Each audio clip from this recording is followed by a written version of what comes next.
All right, and we're live. Scott Wells, welcome back. Thanks. It's nice to be back.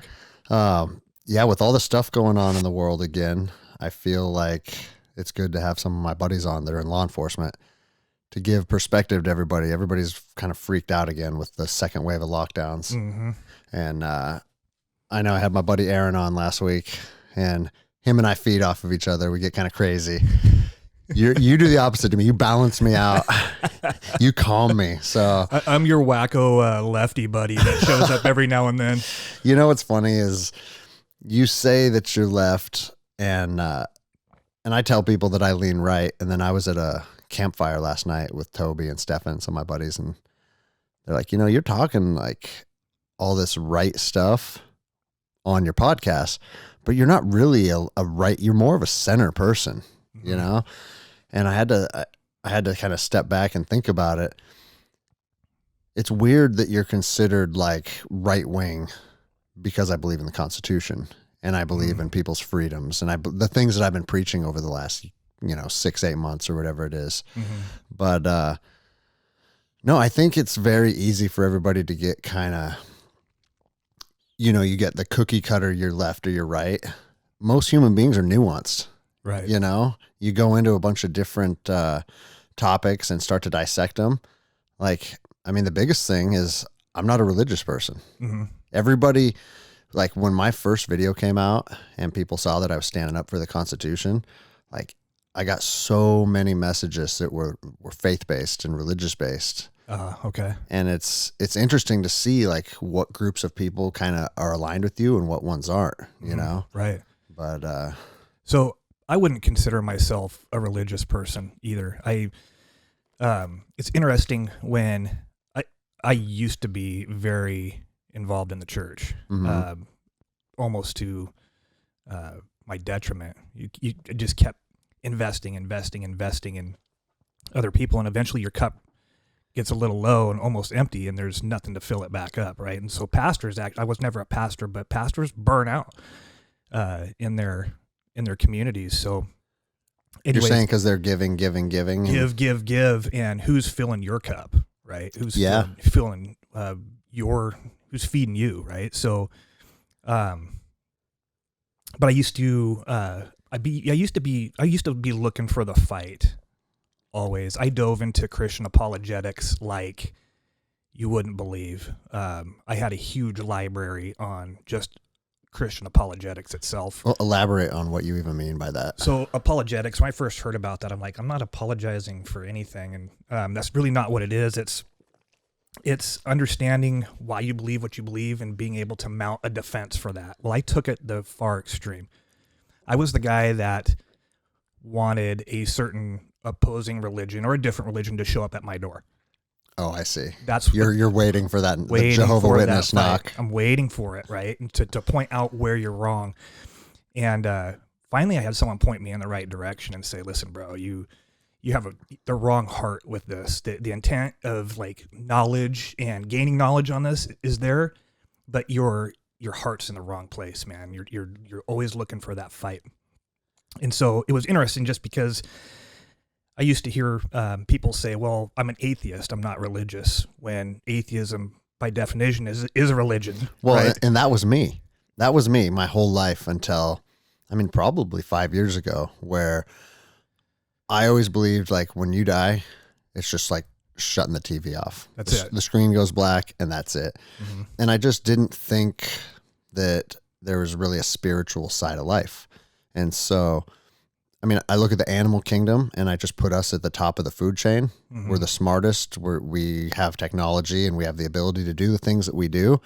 We can shoot rockets into outer space, but at the end of the day, we're still just a monkey. Mm. And that was my belief for a long time.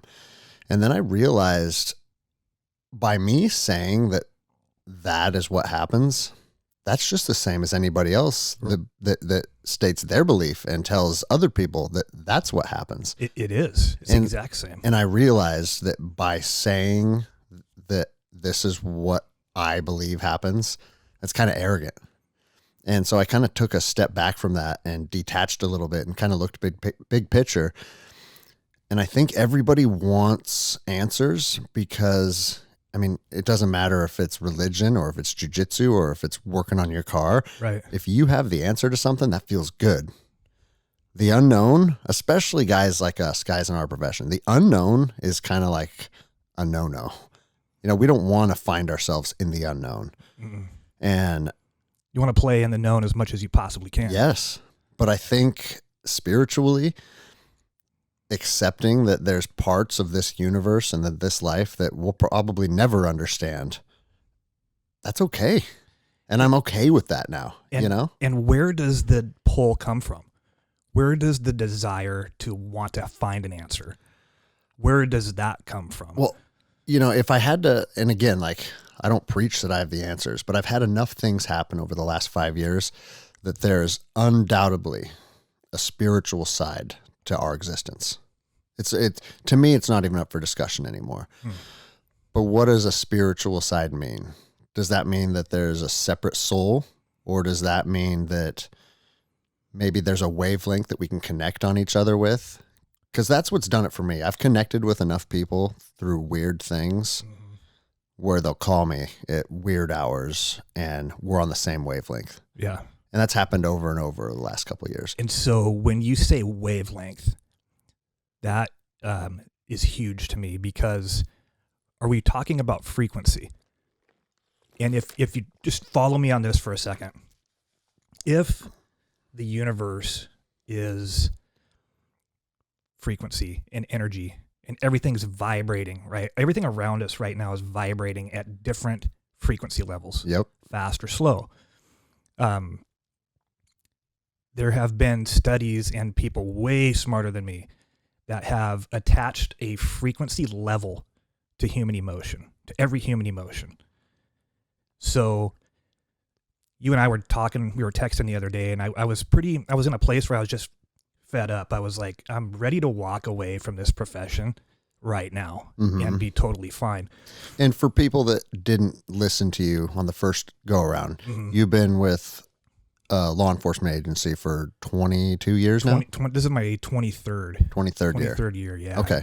I didn't really, in the first podcast, you know, I kind of regret when we opened. I kind of lost track of, I was kind of nervous, but I kind of lost track of, like, kind of explaining where I came from and who I am as a person. And 23 years in law enforcement, and I was blessed to work for an agency where I had a lot of opportunity. So I worked patrol in every area of this region of the county. And in that, I got opportunities to work like proact and really go after, top offenders and people that we believe are really hurting the community. And wasn't necessarily married to 911 to do that. My mission was to go and attack those areas, those problem areas. Yeah. And I think everybody that gets into the profession, that's what they're hoping to be part of. Hoping. You know, you want to go after the worst of the worst and make your community safer. Yeah. And, like, contrary to what the narrative's been lately, the overwhelming majority of people that get into the profession, they get in with the right intentions. Yeah. They want to make their community safer. They want to serve. And then all the other aspects that come along with a good job and benefits and a stable income and all that stuff. Yeah. But I think people's hearts are in the right place more often than not, you know? I haven't met the cop that woke up in the morning and said, hey, you know what? I want to go violate someone's constitutional rights today. That sounds like a good idea to me. No. I haven't met that cop. And, but anyways, back to the last couple of decades, right? Over 2 dimes in this profession, and you get to see a lot, you get to experience a lot. I worked patrol, and then my career path just took an unintended turn. My thought was, I'm going to be a lifer on patrol. I'm going to go into SWAT, which I did way too early in my career, in my opinion. Civil disturbance unit down in the riots and in the Battle of Seattle in 2000. And then I ended up getting to a spot where I really wanted to get was homicide. That was it for me. I loved the chase. I was probably as addicted to the chase as some people are to dope on the street, right? It was just feeding feeding this void constantly. So what year did you go into homicide? 2007. Okay. Because I remember when we met, that was your assignment. That's what I was doing when we met. And I remember, like, just like you said, the chase was on. It was it. You know, it consumed you. And I don't mean that, I don't say that like disparagingly. You took your job extremely seriously, and you put like no stone left unturned when you were working casework. I sold, when I left there, a huge part of me left with it, if that makes sense. It was time to go when I realized I kind of was at a point where I'm like, okay, I need to check myself here. What are my priorities really in life? So how many years was that into homicide? I left homicide in mid 2014. Okay, so that's a 7-year assignment. 7.5, yeah. Okay. 7.5. When you say that you left part of you there and it was time to check yourself, was that meaning how you were prioritizing your life outside of work, or does that mean what that job specifically was doing to you? Both. Okay. It's interesting to bring that up, but priorities were work. Priority number one was solve the case. There's no what some might call in a homicide bullpen a red ball, right? An unsolved. That's just not satisfactory to me. So I chased and pushed and pushed and pushed. And you can only really live on the razor's edge like that and with that pace for so long before something gives. Something is got to give in life, right? Yeah, undoubtedly. And so is that family? Mm-hmm. Is that friends? What is that gives way to what I was prioritizing as number one was being really good at what I did. And you know what else goes is your physical body. Absolutely. And that's I have a whole theory on this. I think that's a direct result of the profession is a lot of stress day to day, a lot of cortisol, a lot of inflammation. A lot of cops don't eat healthy foods because they're on the go. They grab what they can. Yeah. But I've noticed just in the last 6 months being out of patrol, like there's a lot of aches and pains that went away.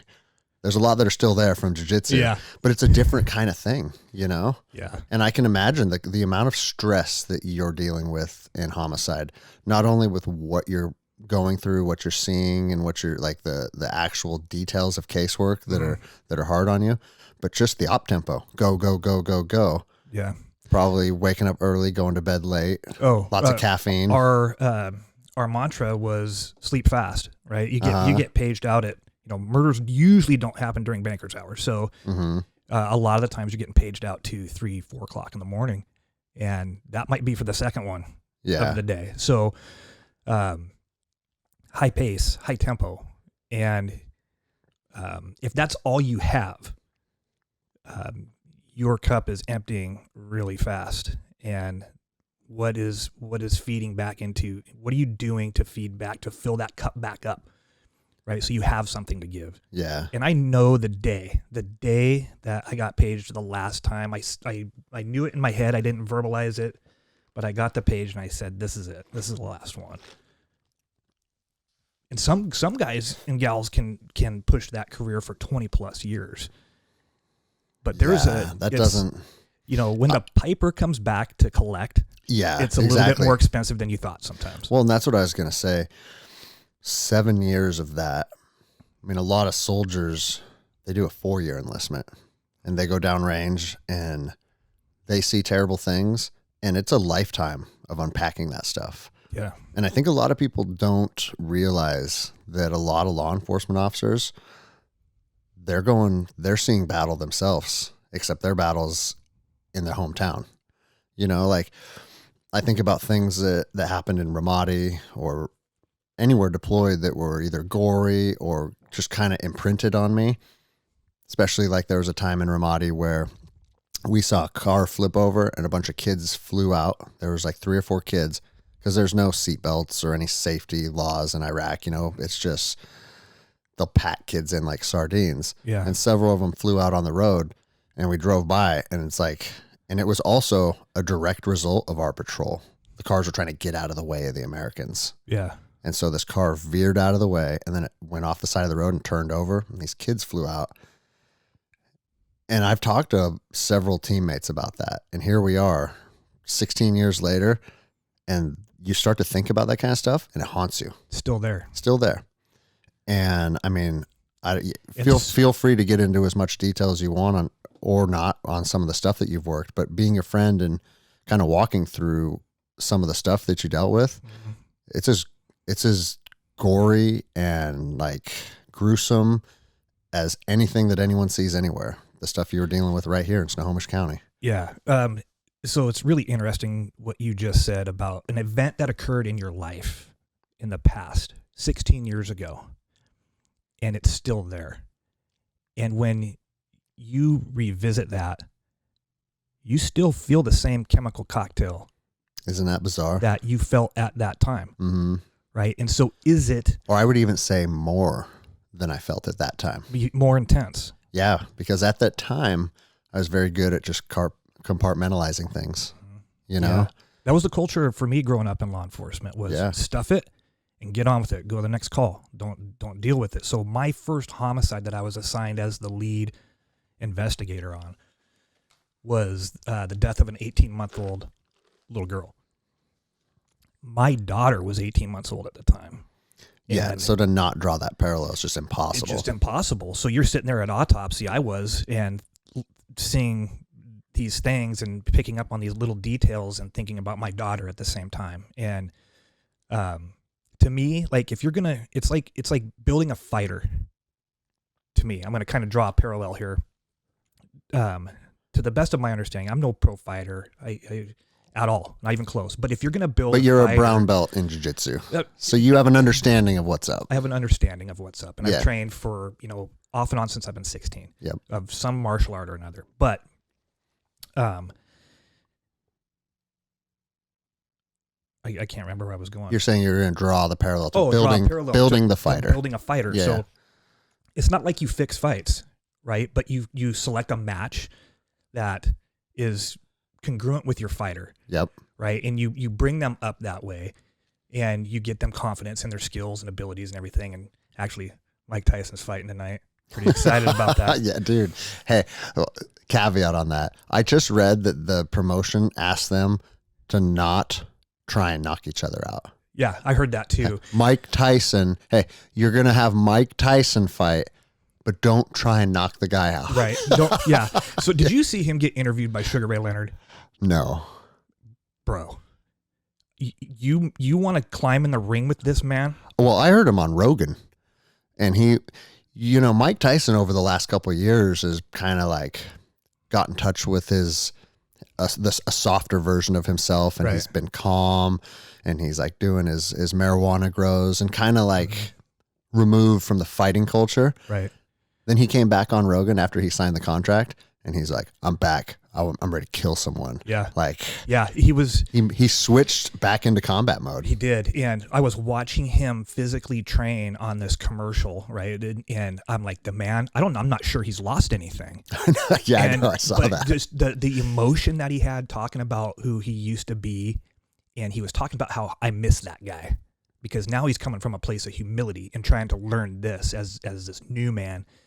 But man, it was an intense interview. But anyways, I digress. So going back to building a fighter and like an investigator, right? A good homicide investigator. It's the same to me. You give them something, build them, right? Give them something they can work, be confident with, hone your skills, and then go on to the next thing. I see. Well, I didn't have that. So your first case was basically fighting Anderson Silva in his prime. That's a good parallel to draw, right? Yeah, this was a murder of a baby girl that happened in the city of Snohomish, and this was my first. And I had I had a good team to work with, and my partner was super knowledgeable. But this was my baby to run with, and so, long story short, we did get a confession. We did get conviction on that case, but it was lacking to me. It was like it wasn't enough. Mm-hmm. I didn't do a good enough job somewhere in here to convince someone to push for to go to trial on a higher charge in this case. So that was my first introduction into working homicide, and it is a nasty business. Yeah. Well, I mean, that's just you. That's your personality, regardless of if it's casework or like being a good friend or jiu-jitsu or anything. It's like you want to give more and you want to be better than you were, even if what you were was completely satisfactory. I mean, you got a conviction and you got a confession. So as far as police work goes, I mean, that's looking pretty good for your first case. It looked right? good for a first case, right? And yeah. But the other side of it is, and anybody that's ever sat through any type of trial, trials can very often be crapshoots. Absolutely. And you don't know. I mean, I talk to people about the process of jury selection, and it blows people's minds because you think, okay, if I commit whatever crime, there's going to be a jury of my peers that's randomly selected. And that's not really the case. Kind of. Because it's a battle between the prosecution and the defense. Yeah, trying to pack that jury box, right? Yeah. And so I think like a defense attorney and a prosecutor, counsel gets 6 preemptory challenges just for cause. They can just not like how you look. Yeah. They can not like what you said on your little pre-survey that you fill out. And I used to think, there's a science to this, right? There's something to this. There is not. Oh, really? It's just no way. There's been juries there have been cases where I've sat there and I went, this is so open and shut. And then a juror hangs. Yeah. And hangs up, can't come to a decision, right? And that's a mistrial. And so all these things cascade and happen after the fact. I was like, okay, well, what was the ratio of the jury to convict, to acquit? Are we going to try this case again? If only one is hung up. If only one is hung up. You're going to try again. Yeah. I would imagine. Yeah. That would be a really a good signal to a prosecutor to go, okay, I think I'm going to take another crack at this one. Yeah. But you get a 6-6 split or an 8-2 to acquit. You probably need to reevaluate what you have here. Yeah. Man, I remember I was sitting through it was a federal marijuana charge. I don't remember like the details of the case, but the prosecutor, like the first thing that he asks, and I don't remember how big the pool is for jury selection, but probably 50 people or something like that. Easily. And he's like, is there anyone in this room that believes marijuana should be legalized? A handful of people raise their hands.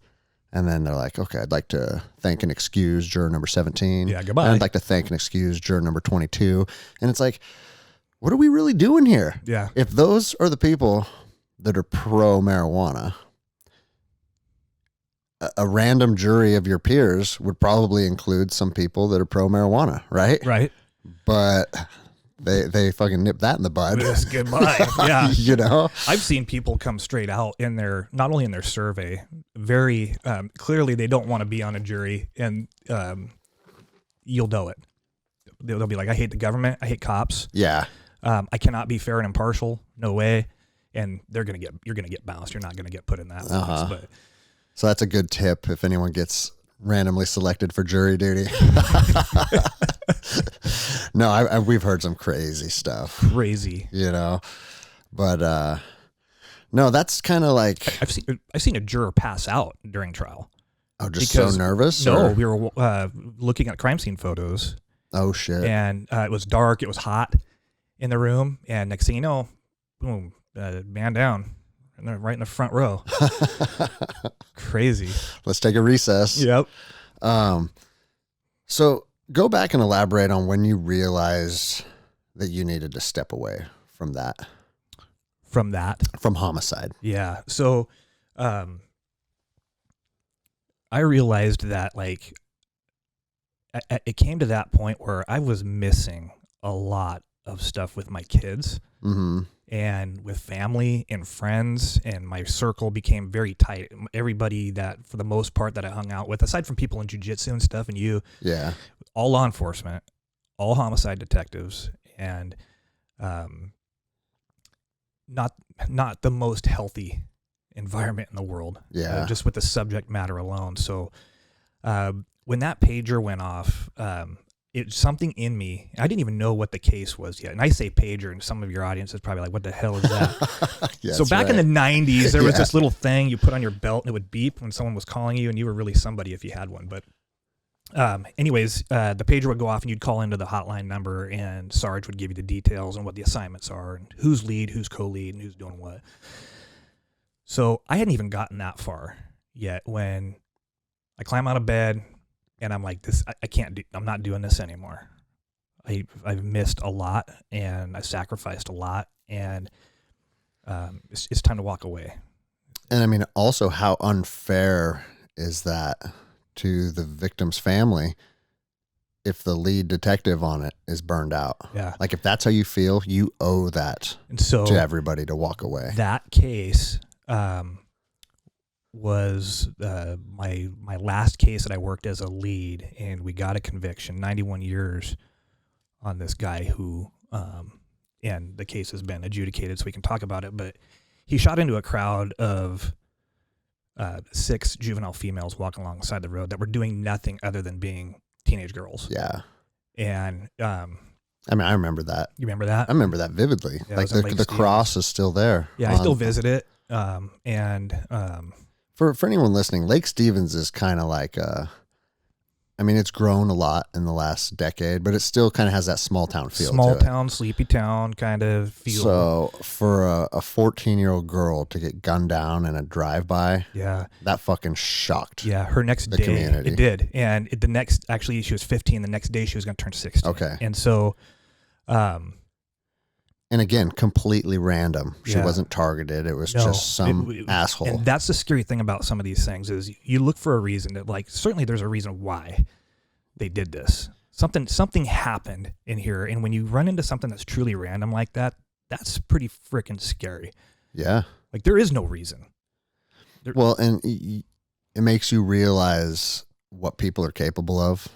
Oh, yeah. And then we have children in this society out walking along the streets. I used to say it all the time.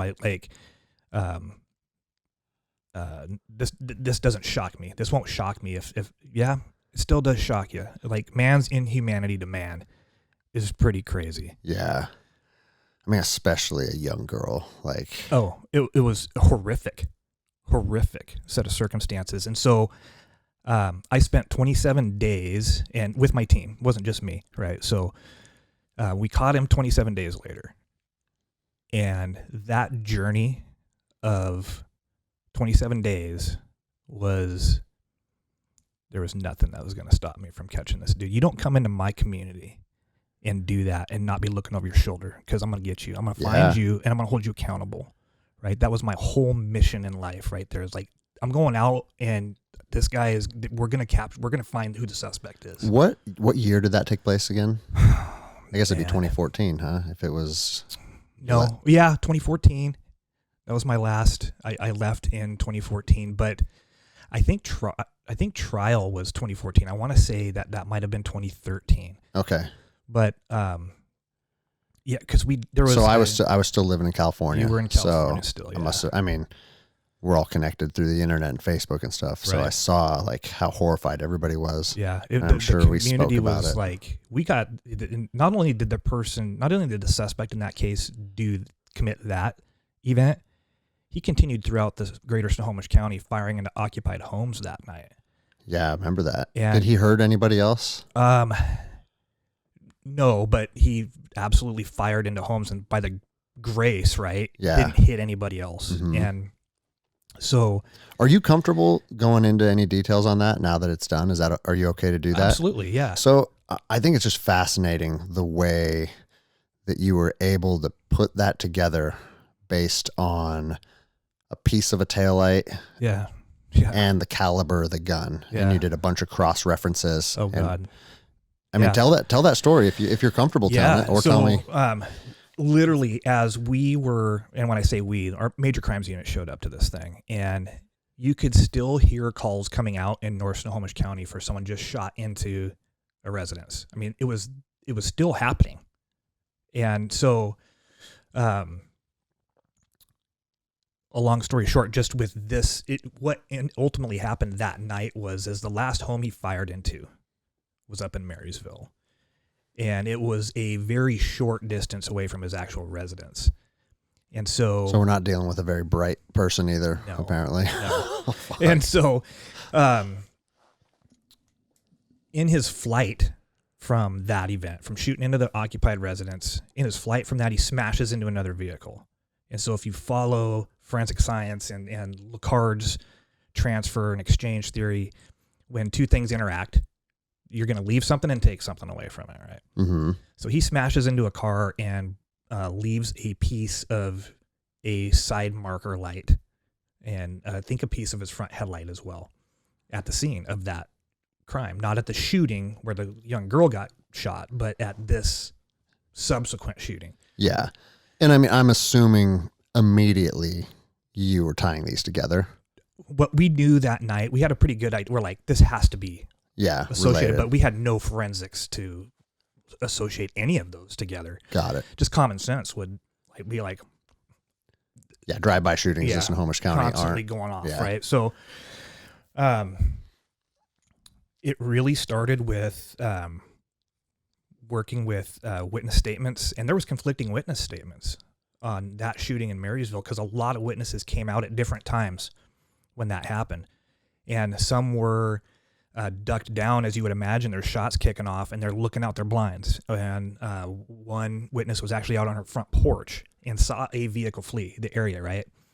And so I don't know about you, but as a suspect description of a vehicle in flight, we had white and we had black. And I'm like, great. That doesn't dude, thank surprise you. me for a second, though. And I thought that was actually going to be a bigger issue than it actually was. And so I'm going to give a tip to detectives out there.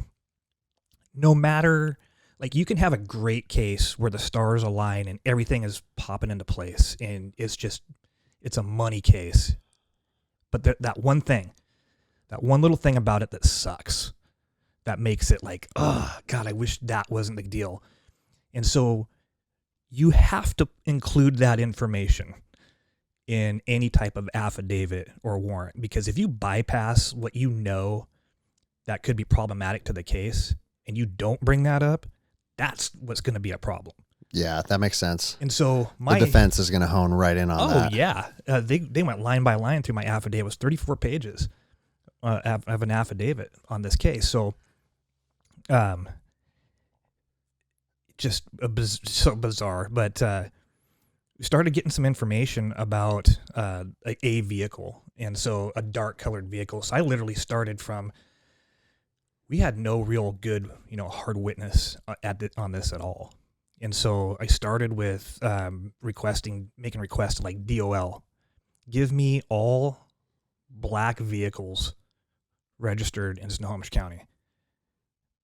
Searches like that would be like 25,000 returns. Let's start there. Yeah. Right. And then as we continued to work the subsequent cases, there was ballistic evidence at some of these cases. There were not at the homicide site, at the murder site. I remember you dug around in Stitch Lake for how long? Oh, I was up in a bucket truck because there was an extreme change of elevation on the side of that road, and it went like super downhill really quick. So the projectile in that case went through and through the victim, straight through, complete perforation. And then now where did it go? Well, it went out into the ether, right? It's like into this forest. It could have gone anywhere. So I was out in a bucket truck at one point looking in leaves and and branches and trunks of trees and everything, trying to find something, right? We stripped the earth That's down. some shit off of like CSI. That's crazy, yeah, right? So we took the earth down to the soil and had search and rescue teams out there searching and looking for projectiles and all sorts of stuff. Never found it. But the other cases, forensically tied together through ballistics. Okay. So that's where the caliber came into play. And so I remember sitting there one night in the office just racking my brain, like, how can we narrow this in? How do I walk this in? And I looked over at a colleague of mine and I said, hold on a minute. We know the caliber, right? So who's the largest gun dealer in Snohomish County? Yeah, Cabela's. Cabela's, right? Makes sense. hey, go up there and see if they can give you a registry of people who've bought this caliber of weapon within the past whatever year. I can't remember the time frame, but my buddy goes up there, and things started to materialize. It was just kind of things just started to fall in place. So same name in the list of Department of Licensing of black passenger vehicles registered in the area. Same name on this registration. Boom. That had purchased a Ruger Blackhawk 30 cal at Cabela's. And it's like, okay, it doesn't take a rocket scientist, right? We're not building rockets and flying to the moon. We're using common sense here. It's like, okay, that's a start. Okay, so just out of curiosity, if you remember, how big were each of those lists? The Cabela's one wasn't surprisingly that big. Yeah, well, 30 caliber 30 is not cal, right? It's a kind of common, odd. Yeah, it's not right? a common round. But the vehicle one was pages, thousands, right? And so you go through those name by name, right? And start looking at make, model, whatever you can get, right? Yeah. To start honing this in. And then once things started really kind of cook once we got that information, because there was somebody we were looking at prior to that fully disclosed to the defense counsel and everything like that, and we were able to exclude him off the list. But as the work continued, we figured out where this person worked, and we were like, well, I'm not want to drive, like some tactical decisions were made. Like, I don't want to draw a whole lot of attention to myself right now. I want to go see the vehicle. I want to go take a look at it. I know he worked at Boeing. I know what parking lot he parked in. So my partner and I went to go look at it, and I'm thinking, okay, I'm looking for damage in a specific area of this car. I know where it crashed. I know that marker light should be broken, or there should be some type of evidence of repair or something, right? Yeah. And so I remember being so disappointed at first and then elated, like at the same time. We find the vehicle. It's parked, unoccupied, obviously, in the Boeing parking lot. We start driving by it, and we're in a cold car, not a car with lights and sirens or markings or anything on it, because I didn't want to be like, hey, here we are looking at my car, right? So we drive around it, and I'm not seeing the damage, and I'm like, God dang it. I was so excited because I thought, this was it. Yeah. Yeah. So we come around to the front of the vehicle, and my partner's driving, and I literally reached over. I remember grabbing his seatbelt, like smacking him in the chest, going, stop. And so I hop out. I'm looking at the car, right? So I was expecting to see a smashed front taillight or a smashed front side marker and headlight. Mm-hmm. Well, it wasn't there. It was like, God, that's weird. But there's a big ass dent behind the headlight. And so I started snapping a bunch of pictures of it and got in the car with my partner. I said, let's get out of here. Right. So then I went to some people who work in our collision investigation unit. I showed them that picture, and they said, that headlight's been replaced, bro. Had to have been. Because just how the dent was. The dent was behind it, and it was deep enough, and it would have broke. Got it. Right. And these guys are friggin' crazy smart, right? You don't have to be the smartest dude in the world or gal in the world, but you got to know the people who are. Right? Yeah, of course. So that's what I did. I went to the people who knew, right? Uh-huh. And so then I started going, okay, now we're playing ball. Now we're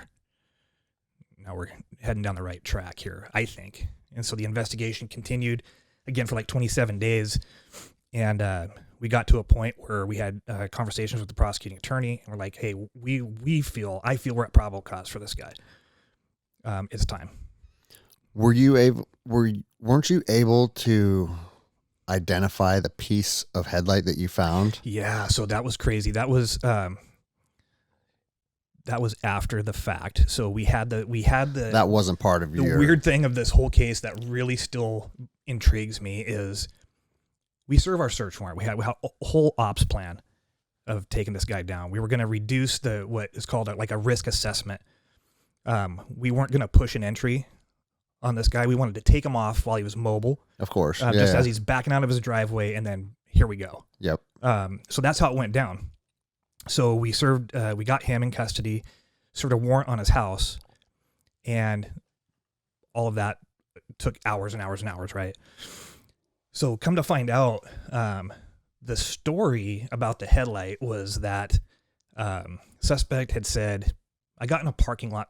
I got in a parking lot crash. Someone crashed into my car, and my family helped me replace the headlight. So I contact the family member and say, "Can you talk to me about this?" Right?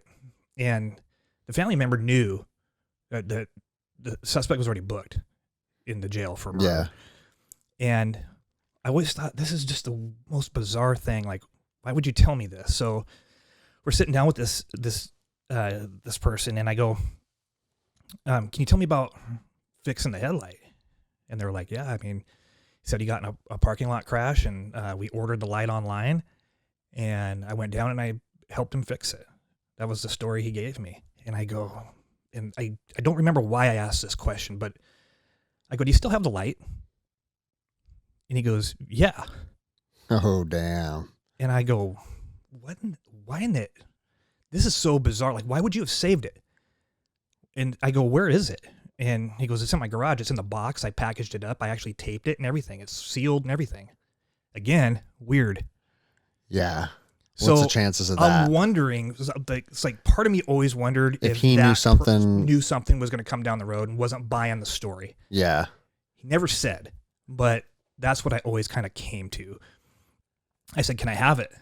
And he goes, "Absolutely. Let me go grab it." So consent to search form, right? And followed all the protocol, right? Because I did not want to lose this thing. Yeah. So he brings it to me, and I'm like, "Well, cool." So I send it off to the mines, right, at the State Forensic Crime Lab and the Peace. And they were able to absolutely say without any doubt that came from that headlight. Wow. At that scene so you found the missing piece. And so we had already tied multiple of those scenes together. And so things were really starting to look good for our case. Wow. And so you said that was after the fact, but what do you mean? That was after he was... So a lot of times people think the arrest is the end of the case. Oh, I see. So it was you'd already developed probable cause. Already had probable cause. He was already in custody. But really the arrest is the beginning of an investigation. So the investigation continues. For people that have never been part of the law enforcement world, like a police officer can detain someone for a reasonable amount of time if you have any facts and circumstances that lead you to believe they were involved or they committed a crime. But that doesn't mean you get to arrest them. That means you get to investigate and look at the facts and talk to people and get witness statements, do all these things that police officers do. Then at that point, if you can articulate, yes, based on these facts and circumstances, this guy committed this crime, and you can articulate that, that's when you've arrived at probable cause. Now you can make that arrest. Right. And so a lot of the times I think we also confuse the standard of probable cause to arrest with proof beyond a reasonable doubt at trial. Yeah, probable cause is 51%. Yeah, it's correct? more likely than not. Yeah, I try not to put a percentage on it. Okay. But, I remember that's how we were taught. Is like if you think it's more likely than not. That's a common way to teach a police officer what probable cause kind of looks like visually. I do the same thing, although I'm not a huge fan of it. I'll draw a speedometer on the whiteboard or whatever, and I say, "Hey, listen, 0 legal authority is social contact." Right? You got 0 legal authority in that case. Reasonable suspicion. Okay, now we're stepping on the gas pedal a little bit. So I've used 25 miles an hour as a reference for reasonable suspicion. You have facts and circumstances, particularized facts and circumstances known to you, a reasonable officer, that would lead you to believe criminal activity is afoot, right? Crime has or about to occur. And you can detain based on that under Terry versus Ohio in 1968. Nothing's changed there. But you step on that gas pedal a little bit harder, you start to accelerate, and now you find the realm of probable cause. That's the next tick you run into. And so what does that look like when you're trying to make a visual reference on that? It would look like 51 miles an hour. Yeah. More likely than not, just one tick over that would lead you to believe this person committed this crime. Yeah. Yeah. And I mean, there's a million ways you can arrive at that. You can get a confession. You can get video surveillance footage, enough corroborated witness statements. Like, there's a million ways you can get to that point. But once you've arrested that person for that crime, that still doesn't necessarily mean he's your guy. No. you know? No, they could be innocent. Yeah. And that's, but as long as you're doing that in good faith, mm-hmm. like this is why, if he turns out to be the wrong guy and you say, well, this is what was presented to me, mm-hmm. why I thought he was the guy. Right. And like, I mean, it's funny. I think people have this misconception of how law enforcement works. It's just regular guys and gals out there trying to piece things together. Yep. Some are better at it than others, but at the end of the day, they're just people. Yeah. Just people. And it's tough. Yeah. Just you and me, just like everybody, right? Yeah. You're out there and you're trying to make sense of something. And this case was hard for me in that regard because it didn't make sense. Yeah. It'll never make sense. Yeah. I can only imagine, man. I mean, I only worked patrol for 3 years. And I worked in a jurisdiction where like it was just petty thefts and drug stuff, you know? Mm-hmm. But even working that stuff, things can get convoluted quickly. Very. And I mean, it might just be a theft of a piece of luggage or something, right? Like It's not a big crime, but you can see how people like conflicting witness statements, or just like you said, one guy said the car was white and the other said it was black, mm-hmm. right? And that stuff, I can't imagine how heavy that would weigh on me if I was trying to convict someone of murdering a child. So check this out. This was wild. So a stretch of road, we knew the route the girls took that night to and from to their final destination, which they didn't get to, mm-hmm. right? And Molly never made it to. There was a citizen who had external video camera mounted facing the road. And we ended up doing what's called a reverse 911 call. So now it's not a citizen calling 911. Now it's 911 calling the citizens. And we recorded a message, and it was like a shotgun call that went out. And some people answered their phones and some didn't. And we were looking for... It was just like a recorded message? Yeah, recorded message. My partner recorded the message, and it was like, hey, this date and time, we're looking for any type of anomalous behavior or any vehicles or anybody who has any video surveillance. And one person did. Again, things just fell into line, right? And I remember having a copy, right, a working copy of that footage and watching every vehicle in relation to time of when they passed the girls, what type of vehicle was it. And I was able to exclude some and not others, right? Yeah. So I saw the girls walk past the camera down to where they were going, and then I watched them come back. A short time later, a vehicle comes into view. It turns around, head back to the direction the girls were walking. So this camera, where was it mounted to? It was mounted on like under the eaves of a residence facing the road. But the distance from the roadway, it wasn't like a clear shot, right? Yeah, I see. And so, anyways, digital video is all compressed, anyways. So mm-hmm.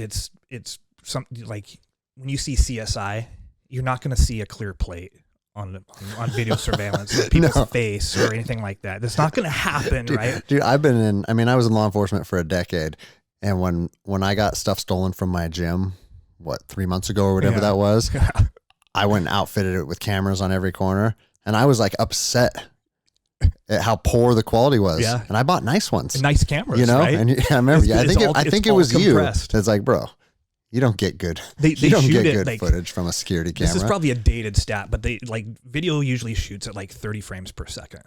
There's a lot of information. If you were to break down, which I did in this case, so I got an amount of time and broke that minute of where the vehicle, it was behavior is what in the vehicle looked, it was in the ballpark, right? Yeah. But it was the behavior that was weird. It's like, okay, the girls just disappeared out of view. Every other vehicle that has come from that direction has continued to go on. This one didn't. It turned around. Yeah. Common sense would say, hey, I got to take a look at this, right? Of course. So the vehicle turns, it drags the brake, doesn't come to a complete stop. And so now I'm looking at taillights. I'm looking at a taillight in the rear view mirror, mm-hmm. license plate light, all these little things, right? So took that section of video and took it to forensic people who can break that down and grabbed still frame of every angle of that vehicle as possible. Long story short, the prosecutor's office ended up getting a hold of the dude the video forensic expert in the world, because this dude's from Canada. Mm-hmm. And we sent it to him, and we said, hey, this is the type, what type of vehicle can you narrow this down to? And he came and testified at trial that the only vehicle on the planet that could have been in that digital video was a suspect's vehicle. That make and model. Incredible. See, that's awesome how you go. I mean, and that's like, that was your thing. Just like you said, you were going hard, Yeah. but you already confirmed it was his vehicle through forensics of the light, but then let's corroborate that. Yeah. Let's keep going. And confirm it 100 different ways if you can. Yep. Yeah. That's pretty incredible, man. I was actually doing a lot of shooting scene reconstruction at the time.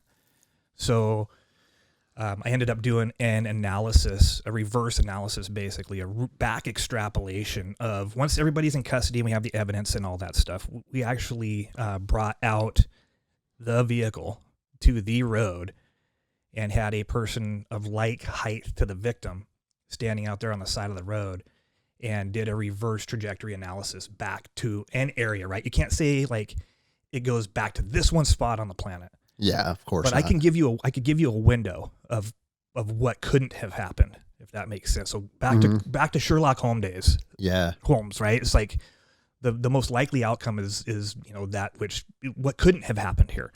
So I was able to put that into an area back into a passenger window that we believe the suspect shot from that night into the crowd. And so he was driving, he had his passenger window down. Yeah, passenger side was facing the victims. I see.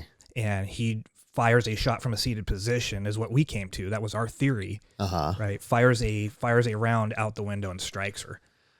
And how many other girls was she with? There were 6 in total. It was her birthday party they were celebrating. Man. The next day, man. That guy, he needs to be hung publicly. So 91 years he ends up getting. But you know how we're talking about juries. Yeah. Right? So you think you have this on lock. I'm thinking, like, there's no way the jury's not going to convict on murder of this case. One juror, hung on it. Didn't believe the theory of the case. Convicted on every other crime involved. Like, you have 6 people out there. He fires a shot into that crowd.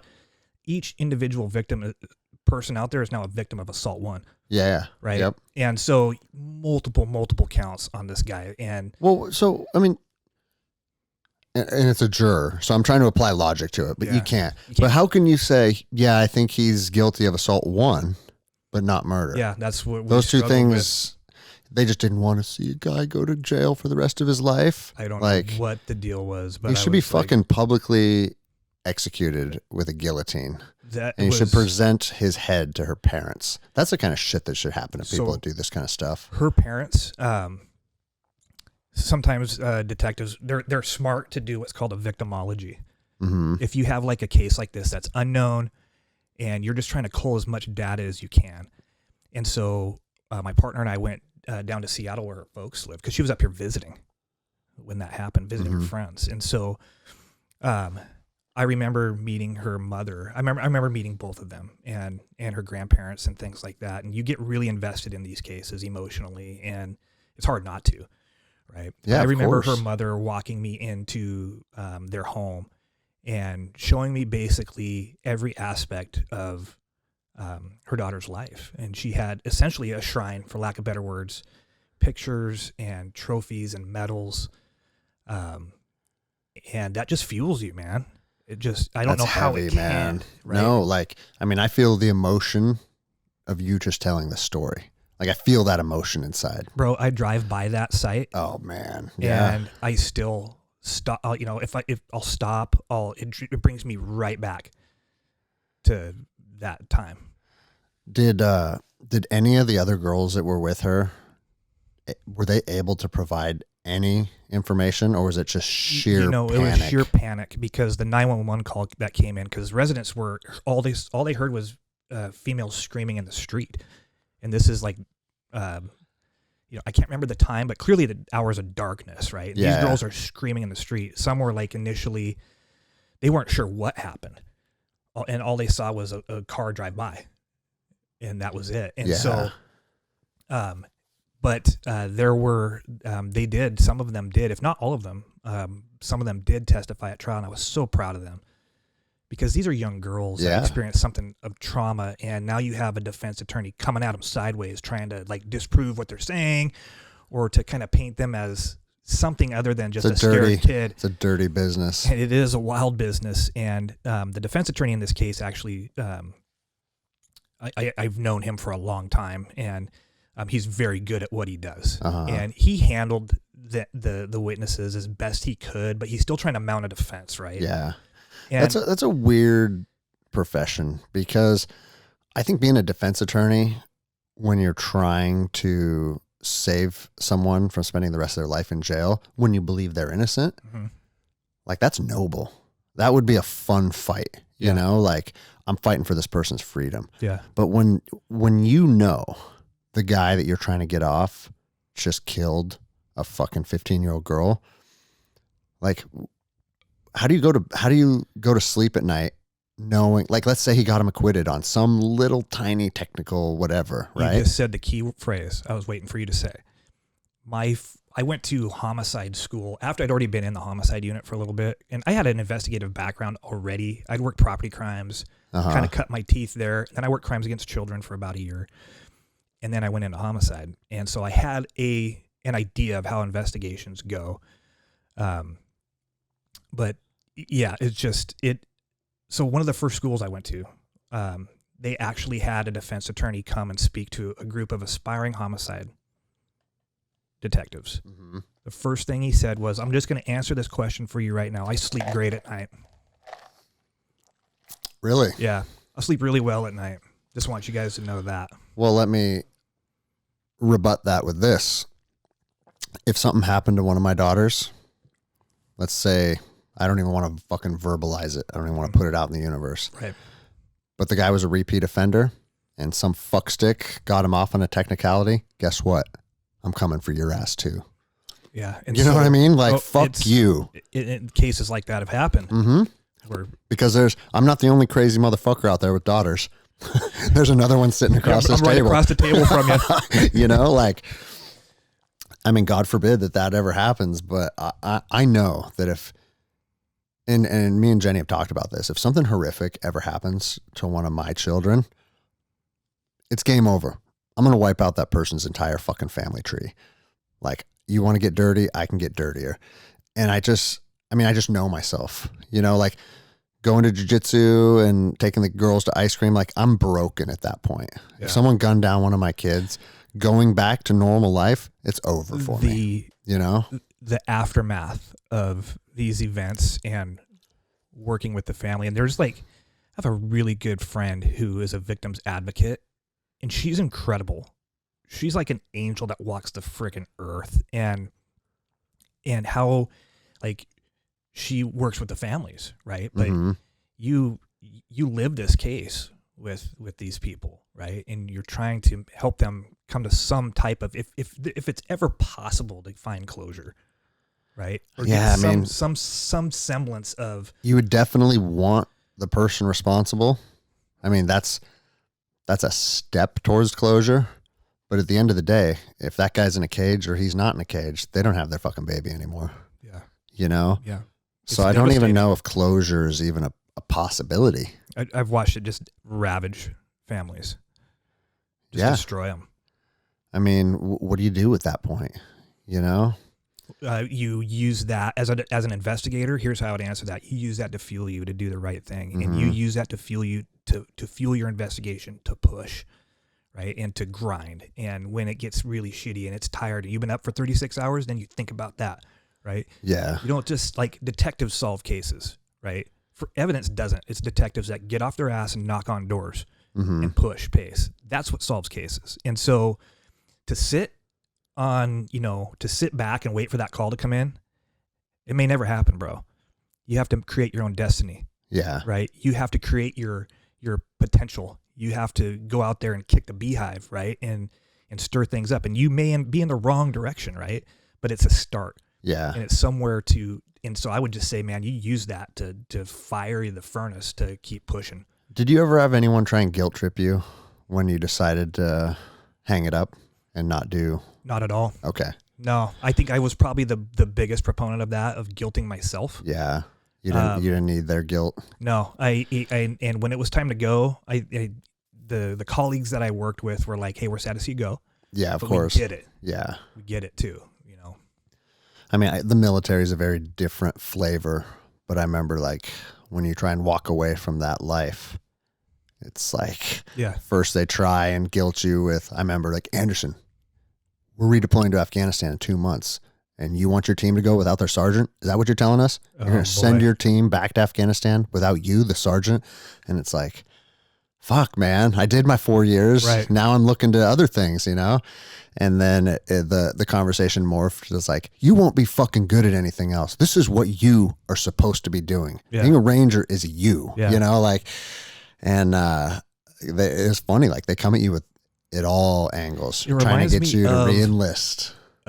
One of the most, I'll say, easily top 3 influential books I've ever read was published in 1902, and it's called As a Man Thinketh. Have you read it? No, it's but a short read. It's like 34 pages. Blow your mind. I'm going to buy it on Amazon tonight. You can find free copies of it out there. It's just free knowledge, right? So one of the things that he said, James Allen's the author of it, and a dear friend of mine, I got to put his name out there, Ian, a homie of mine, like one of my spiritual gurus in life, turned me on to this book. And I have one of his bracelets. Yeah, you do. Yeah, absolutely. So one of the things, he says so many great things in this book, but one of the things he says is, man is made or unmade by himself. Mm-hmm. And it's in the armory of thought where man forges the weapons by which he destroys himself. And also, he kind of gets on the other side of the coin of that too. He's like, also, you can create things in your life through thought that bring you peace and joy and happiness and things like that too. But basically, it's you that creates that. And so I guilted myself a lot about walking away from that. I mean, at the end of the day, regardless of your own mental health and your own marriage and your relationship with your kids, you know what an asset you were to that team. I gave everything I had. Yeah. So, I mean, the next call comes in and Detective Wells isn't there. Well, are they going to cross every T and dot every I? You know, I could see how that would be something that could potentially haunt you. It did. And but the people that I worked with, I was like, I felt good, right? I was like, these are some super squared away people that we just had a really cohesive team that if it was your case and you asked me to do something on it, like go interview this witness, I treat it like it's mine. Yeah. Right. Yep. I'm going to treat that witness interview or the suspect interview as though it's mine because it's ours. Right. And so I felt good in that regard of like, yeah, these people are so squared away. But you do run those things through your brain, right? Yeah. You're like, am I doing the right thing? Am I making the right choice? What was it like once you left that assignment? Like you kind of touched on it, having to kind of decompress and really sit back and take it all in and realize like what you'd went through for the last 7 years. Was that something that was almost immediate or was that? I'm still doing that. Okay.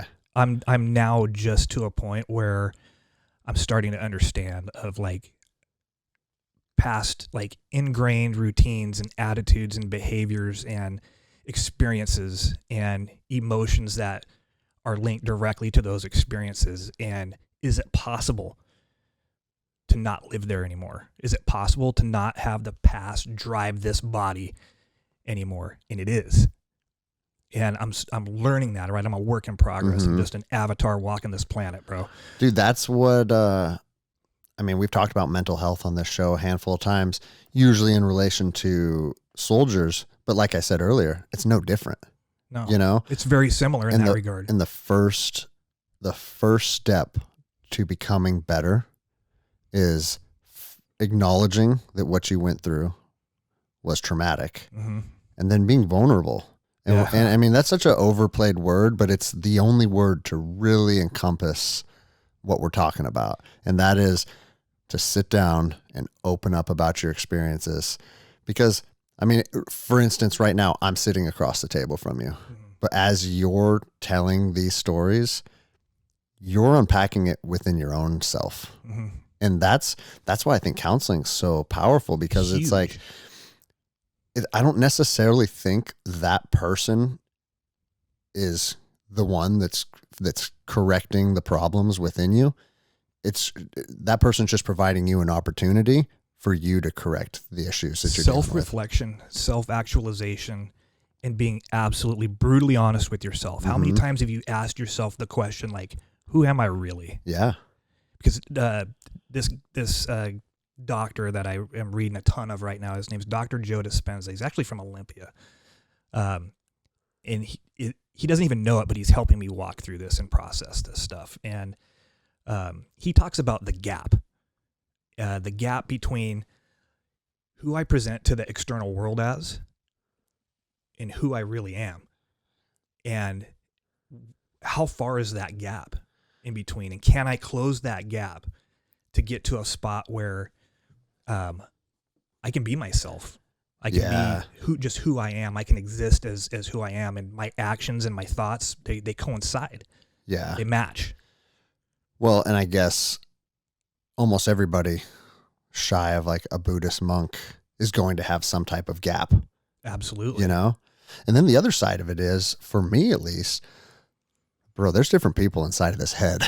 You know what I'm saying? Yeah. And different scenarios or how I'm feeling or what I went through that day. Like, there's very different versions of me, to the point, like, I joke, like, I feel like Jekyll and Hyde sometimes, but it just really depends on what's going on in life and how fired up I am, or if I feel like there's any kind of perceived danger, or I feel like someone's fucked me over. Like, I mean, dude, just listen to this podcast. Like, the version of me last week, all fired up about the lockdowns. I listened to it. Yeah. And I'm that person still, and I'm still fired up about them. But you can also pull a different part of who you are to the table and have a very different conversation. And it's just, the energy is very different right now. So it's super interesting, because I listened to your podcast. I listened to it a couple, 3 times. And when I hear you talk about like how fired up you got and how passionate you got about a potential. Yes. There is a potential that could exist where people come knocking on your door. Has it happened yet? No. No. So are you putting yourself in a state? No, I hear you. Preparation, I get, but do we transcend time? Can we? And man, and this is a discussion that's taken place in this room many times. Yeah. It's usually with my wife sitting in bed, because she sees how much it's affecting me negatively, right? But we did just get our first letter. You were reported open by L&I.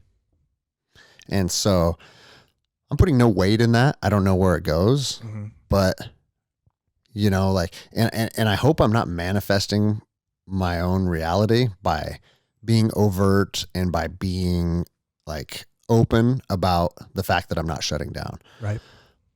But the other side of it is I feel like there's so many people that I know that have said, I don't agree with the lockdowns. This is stupid. This is crushing small businesses. This is hurting families.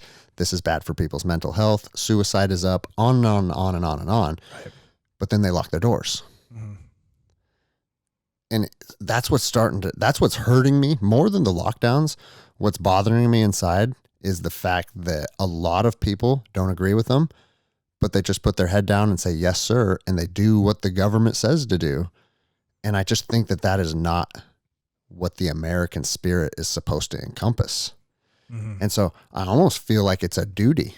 I was talking to Stefan about this last night. I feel like it's a duty to stand up and say what you believe, and then also practice what you preach. Like, I can't say this is how I feel and then go lock the doors of my business and say, well, I'll open December 14th. I can't do that. Your gap is much smaller than some others in that regard then, because your feelings and your actions are coincide. I just think that they have to, because everything that you say, if you're not willing to then put the action behind that, you're losing credibility as a man. Yeah. In my circle, I mean, I have a big circle of friends, but I feel like I have a tight circle of friends. The people that are close to me, they know I would be there for them, and vice versa, right? If I start doing things that affect my credibility, I feel like I'm letting those people down. And really, I mean, what do we have in this world? At the end of the day, the only thing that matters is the relationships you have with other human beings. And I mean, take it back to that video. It's the same exact reason why I would not waver on that at all. Because it's like, I can't sit here and say this and then rescind my words or back down or say, you know what, I shouldn't have done that. And so, yeah, man, it's a weird spot to find yourself in. But then the other side of it is the reason why I find myself getting so fired up, and to tell you the truth, maybe it's related to my own PTSD, because before I would deploy, I would get in a mental state. Okay, we're going to war. Guess what? This time next week, I'm going to be running the streets of Ramadi. I'm going to have my AR-10, and fuckers are going to be trying to kill us. Yeah. So let's get it on. And I found that getting my own mental space in the correct place to be a warrior was something that I would do continuously. And then I'd come home and I could decompress a little bit. And I wasn't necessarily one of those guys that you'd come home and they'd have to clear their bedroom before they go to bed, or they'd have to sit in the corner of the restaurant. So they had open view and sectors of fire, all that stuff. Like, I felt like I could turn it on, turn it off, turn it on, turn it off. But now I'm finding myself in a place where it's like, you better turn it on.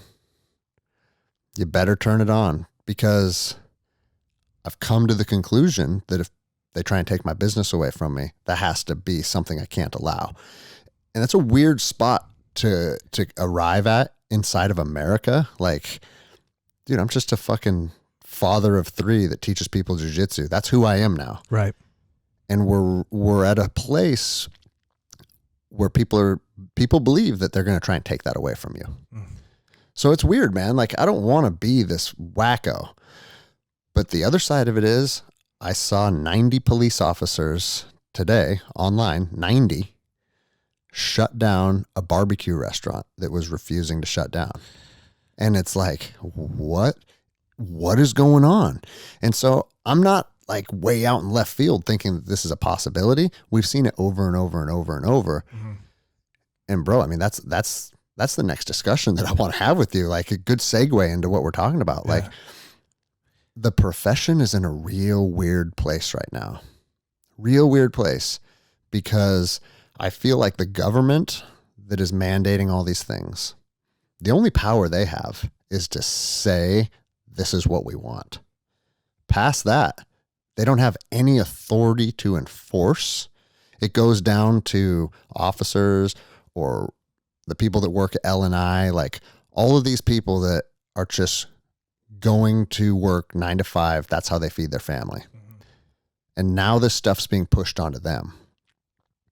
So we're in a weird place where the government is almost like outsourcing its bullshit, and they're outsourcing it through police officers and through business owners. Like, how many business owners do you think want to have someone standing at the front saying, put a mask on if you want to shop here? None of them. None of them. That's not good for business. You know, that's terrible for business. Right. Because there's a lot of people that feel like they're being controlled through this, right? So how have we arrived at a place where the government has come up with these ideas, but now police officers are the bad guys? Police officers are screwed either way. They're screwed either way. That's what's so crazy about the profession right now. And I mean, I went down a rabbit hole just in my own mind, driving today, thinking about this stuff. Like, they have continuously, mainstream media and the narrative from the left, ever since COVID began, they were using cops to enforce this stuff. And you saw cops in California doing this, and you saw cops in New Jersey doing that. Video after video after video. That's when I made my initial video, and I was speaking to our colleagues, right? Right. Then the George Floyd thing takes off, and what do? They They spend the next 5 months just absolutely bashing the profession, bastardizing us, right? And you have a whole society now that is more distrustful of police, thinks that they need to be defunded, thinks that they're racist, thinks that they target young black men and want to kill them. Like, this is the narrative that's being pushed out to a point where the public's trust with police is the worst it's ever been in my lifetime, certainly. Yeah. I mean, I don't know if throughout history we've arrived at a similar place, like in the 60s or whatever. The civil rights movement. Yeah. And, but we're certainly arriving Rodney at a King. similar, in a very bad place as far as perceptions of the profession go, right? And as soon as the overwhelming view of the public of law enforcement is a poor one, now they start sending them back into people's businesses. The governor of Oregon is saying, we're going to start imprisoning you if you have more people to your house than I say you're allowed to. And there's a part of me that's wondering, is all of this orchestrated? I mean, I know that's giving the government too much credit, because the government has their head up their own ass on most levels.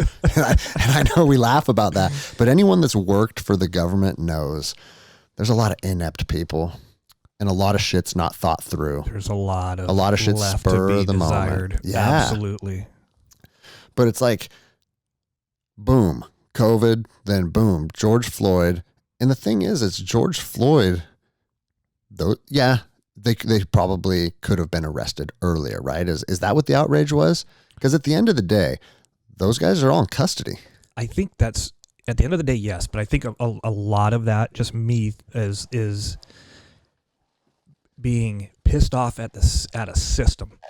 And law enforcement is the most visible. Yes, I agree with that system, right? And so we kind of went down this path when during our first conversation. Yeah. And let's look at law enforcement history. How far back do we turn? Because we can go back to the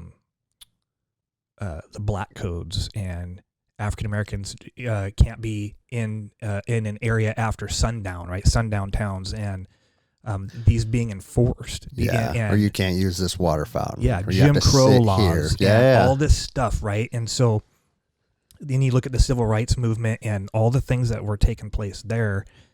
And to me, has there been massive injustices that have occurred? Absolutely. To me, I feel like I can connect those dots. Mm-hmm. And we were talking about the difference between sympathy and empathy. And I talked about this quite a bit. Our first session doing this was, well, can I get to a spot where I can understand the anger, where it's coming from? And so empathy is being able to get into a position of where I can understand that. I get it. Sympathy is different. So empathy is not agreeing with violence and things like that. But can I understand why people are pissed? Yeah, I can. I mean, let's just look at the 80s in sentencing standards for cocaine. African Americans' possession of rock coke, their time that they got sentenced to and all of that exponentially higher than powder coke. Coke's coke, folks. It's the same drug. It's the same drug. So what's going on there? What's happening? And yeah, man. I mean, I see what you're saying, but I hate how through the different times throughout history where there was injustices and where people felt like they were victims and all the things that you just spoke of, the way to get through that is acknowledgement and then love and kindness and trying to be better. Yeah. And growing as a people, not growing as black people or white people, growing as a society. And if there's any part of our history that was dirty or tarnished, let's talk about it. And then let's put that in the rearview mirror and agree with it. We're not going back there. But that's not what we're seeing. What we're seeing is almost like a calculated division where they're painting this group of people out to be, part of being a police officer now is that if you're a white police officer, you're a racist, you know? And I think we both know that's not the case with the overwhelming majority of people that are in the profession today. But it seems like they want, and I mean, I don't know if this is just kind of how this is playing out or, again, if it's calculated, but the media, I mean, every single time now, it's like it's the next black guy that gets shot by a cop that they can put on the headline news to paint the profession out to be a bunch of murderers. Like you said at the beginning of the podcast, I don't know the cop that says, guess what I'm going to do today? Violate somebody's rights. Yeah. And you know what I mean? It's hard to stand on that when why is it that we still have incidents in 2020 where we have audio of white police officers, not in this state, discussing a race war, and this is excited for a race war, and I'm like, are you kidding me? Do we still have? I don't know. I mean, I've only been in the profession in Seattle and Los Angeles. Yeah. And so, I mean, both very progressive cities, right? Like in Los Angeles, being white, you're the minority. And I'm not saying that like, oh, poor me or anything like that. I'm just saying like when you walk around LA, it's such a diverse city that I don't know who represents the majority, to tell you the truth, right? I mean, I think I've mentioned on the show before, the SWAT team that I was on was like 3 black dudes, 3 Mexican dudes, 3 white guys, and 3 Asian guys. Yeah. It was like the most politically correct and culturally diverse team ever, right? Right. But throughout my time in law enforcement, I never saw that. Like, I've never heard one time it's like, hey, let's go hem this guy up. Let's see what he's up. Hey, see that black guy? Let's see what he's up to. Yeah. Like, I never saw that. So maybe it's hard for me to connect those dots. I think it's hard for a lot of us to connect the dots because even if we don't see it or experience it firsthand, overtly like that, like right in front of your face. Yeah. To say it doesn't exist elsewhere in the nation, I can't get behind that. I can't follow you down that path. I don't know. I mean, I want to see if the media is clinging to cases like Jacob Blake and Walter Wallace Jr., that leads me to believe that they don't have very good cases and evidence to present that the profession is full of racists that want to kill people. You know what I mean? Like, everybody agreed that George Floyd was messed up. Everybody agreed. Oh my gosh. You know what I mean? I haven't met the person yet. I have met people that think that the officers will get acquitted because they said technically, according to the autopsy, it was a fentanyl overdose. I don't know if you've heard that or not. And again, that might be internet bullshit. I mean, I haven't read the autopsy, you know? But at the end of the day, what those cops did was criminal. Yeah. And I think can't get by that. Yeah, that's what I'm saying. I think everybody agrees with that. But now they're just clinging to every single case that can fan the flame of racism. And I just don't think, I don't know, man. How do we grow as a people when everything that we're seeing in our country is just dividing us more and more and more and more, politically, racially, like the list goes on and on and on, you know? Hard. It's hard, man. Hard to process. And so now we find ourselves at a point where the profession, and I've talked about this before, but for just the patrol officer, right? The guy that's been on the force for 7 years, and he gets up and he does a 10 or 12 hour shift on patrol. I feel like cops right now are in limbo, meaning they're in this almost like a purgatory where above them, they have a chain of command that many feel do not have their best interests in mind. Oh, yeah. The cops are skeptical by nature. Yeah. But now you have case after case after case where, he sprayed someone with pepper spray. Let's hem him up on assault charges because we don't think that looked necessary. Or instead of having their back, and again, if cops do something criminal, they do something criminal. Right. You know what I mean? But I mean, I know a guy who got fired for spraying someone with pepper spray in Philadelphia. Okay. He had a brick thrown at his shin and his shin was fractured. He has a broken leg from these riots. He pepper sprays someone. He loses his job and they're talking about criminal prosecution because they were sitting across a freeway, refusing to get up, and he just walked down with one of those, like, looks like a fucking fire extinguisher, you know, right. and just blasted them, right? But come to find out, he was told to do that. He was told to do that. Said, yeah, hey, State Patrol said we need to clear the highways. So whatever means necessary, clear the highway. And then he does that, and someone got it on the evening news, and they caught a bunch of backlash, and, oh, you're fired now. Sorry. These fucking chiefs and commanders that have no balls. The right response is, oh, well, we directed that, and we'll look into it, just like we do with every use of force. So, every use of force has an investigation behind it. Right. And when I hear that, the use of force instructor light goes on. And I go, you're telling me to do this, but what's the immediate threat right now to warrant that use of force? Yeah. What is it? Can I get there or not? Well, and I think shutting down freeways, you don't get to fucking block people in. You don't get to kidnap people. You know what I'm saying? There's absolutely, you know, there's variables to that, right? Mm-hmm. Like, traffic flow. And now, you know, you have somebody on a freeway who's trying to avoid hurting somebody, and they get in a crash. Yeah. And so there's a lot of variables there. Well, and I mean, that happened in Seattle. Remember, like, I don't know if you saw this, but they were shutting I-5 down nightly as part of the protests when everything was going bad. And someone got ran over.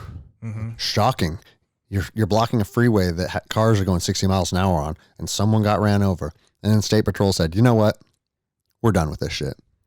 They will not be closing I-5 anymore. It takes someone getting killed. What do you think's going to happen closing freeways at night, you know? Man. But my whole point of this tangent was a lot of cops feel like their higher up don't have their back right now, i.e. mine, you know, who said, hey, we support your message. Oh, well, until we got public backlash, now we're going to fire you. Mm-hmm. All those guys, fuck them all. It's just the epitome of a coward. Mm-hmm. If you don't support me, you don't support me. I don't care. I don't give a shit if we are in agreement or not. But if you're going to tell me that you agree with me, but then just following protocol and getting, if I was a commander and one of my guys was getting fired for some bullshit, I would straight up say, if he goes, I go. Like, that's where I'm at on this stuff. Yeah. Like, you need stand up for your people.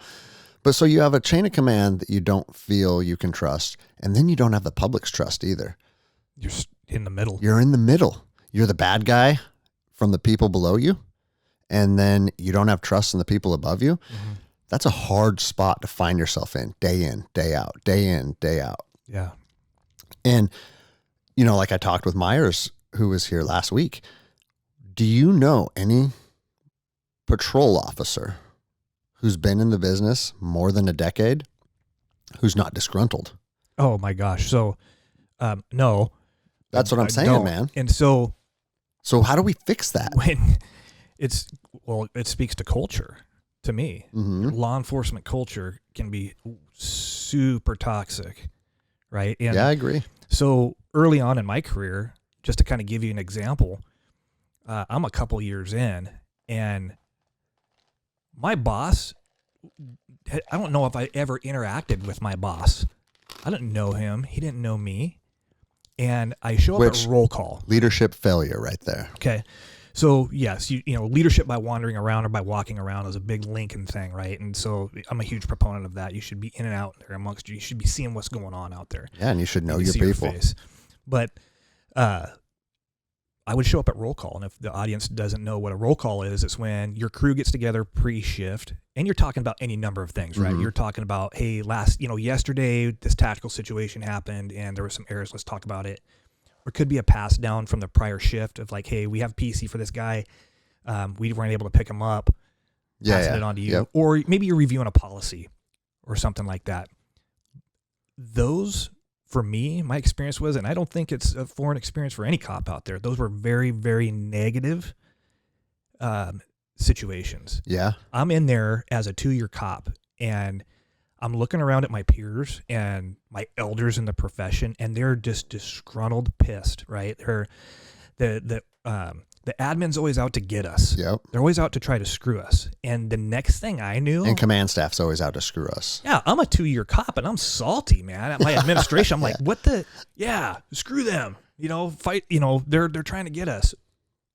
I never met them. They never gave me cause to distrust them. You just or got anything pulled like that. into I the just got narrative. sucked into this culture, right? This belief of like, the typical cop is, for me was like, stuff your feelings, disgruntled, not happy, whatever is just like, and I bought into that. I was like, well, that's the way I'm supposed to be. Like, I don't. Yeah, it's almost like a persona. It's like this anticipatory socialization of like, I have to be like that. When that's a lie. Dude, you don't have to be like that at all. You can absolutely control yourself, not. Right? Uh-huh. Manage yourself, and you live in that environment for a decade. Let's just say as a marker. What do you think is going to be the result? Yeah. Why do we see officer suicides? Why are we that eclipse line of duty deaths every year? Yeah. And why are we seeing this stuff? Well, Or why are we seeing heart attacks like within 5 years of retirement? Right. Because you've lived in a that lifetime of cortisol, a lifetime of stress, and a lifetime of being disgruntled. Yeah, and not just the fear of what can happen or what can transpire on the street, right? And I think department politics affect people worse than the actual threat of criminal behavior. Because basically what you're doing is you're living in fight or flight. Mm-hmm. And you have that chemical cocktail going on all day long. Every call, something different, right? And then plus you have an administration that maybe not functioning at the top of their game, and there's a lot of distrust there internally. You have that going on too on the other side, and so you're going through all sorts of, I call it a chemical wash, man. Yeah. And it's going to take its toll. So I was thinking the other day, and who knows how feasible this is, but I feel like the profession, and I came to this conclusion because I was like, every single person I know that's been in it for 5 to 10 years is over it. Every single one. Mm-hmm. So if you can only get 5 to 10 years out of someone before they hate their job, yeah, we're doing something wrong. I heard a stat within the last, 3 years that a long career in law enforcement right now is about 7 years. Yeah, I believe that. I believe that for sure. I mean, Seattle's losing people right and left, But so you're a public employee. You're typically an employee of the city of whatever, right? Or the county, right, if you're with the sheriff's office. I think we need to figure out a way to rotate guys off of patrol. And I mean, that would logistically be kind of a nightmare, because what do you do with those guys? Well, and I don't know if this should be necessarily like a voluntary base, like, hey, I need to chill out for a little bit. Or if your sergeant or your command staff sees like, hey, this guy, his use of forces went up or whatever it is, and implement a rotation. But what if police officers could rotate to a different city employee position? That way you're not losing your benefits, you're not losing your pay, you're still chipping away towards your retirement. But for the next 3 months, you're going to assist with like the park services. Here's what usually happens. I mean? Has been my experiences with agencies that have a rotation of some sort.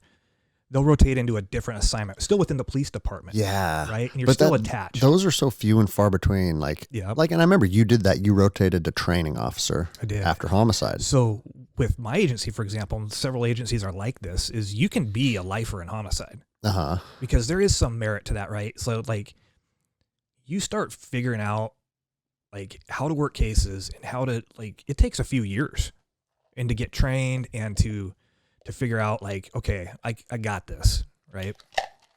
But let's say you have a 3-year rotation. So now you start to just figure out how this works, and now you're rotated out. And so from a business standpoint, does that make sense?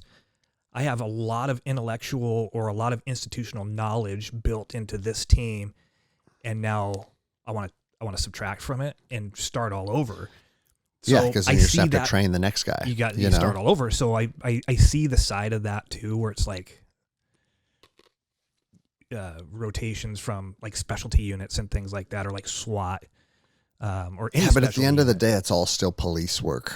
It is.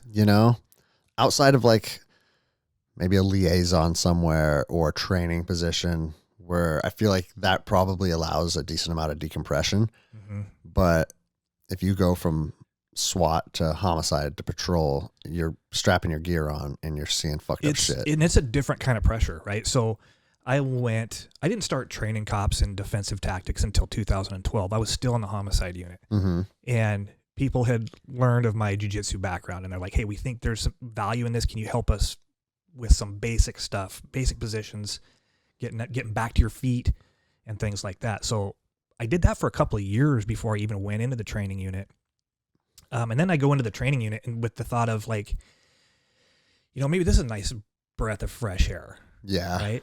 And then the next thing I know where this is going. You know where I'm going, right? Yeah. And so nobody wants to train. No, they don't, right? So they show up, like, not everybody, right? Some are very motivated to train. I won't use a universal like that, but some people will show up to training and they're like, my shoulder's kind of not feeling so good. Well, if you can't train physically, then how are you working the road? Exactly right.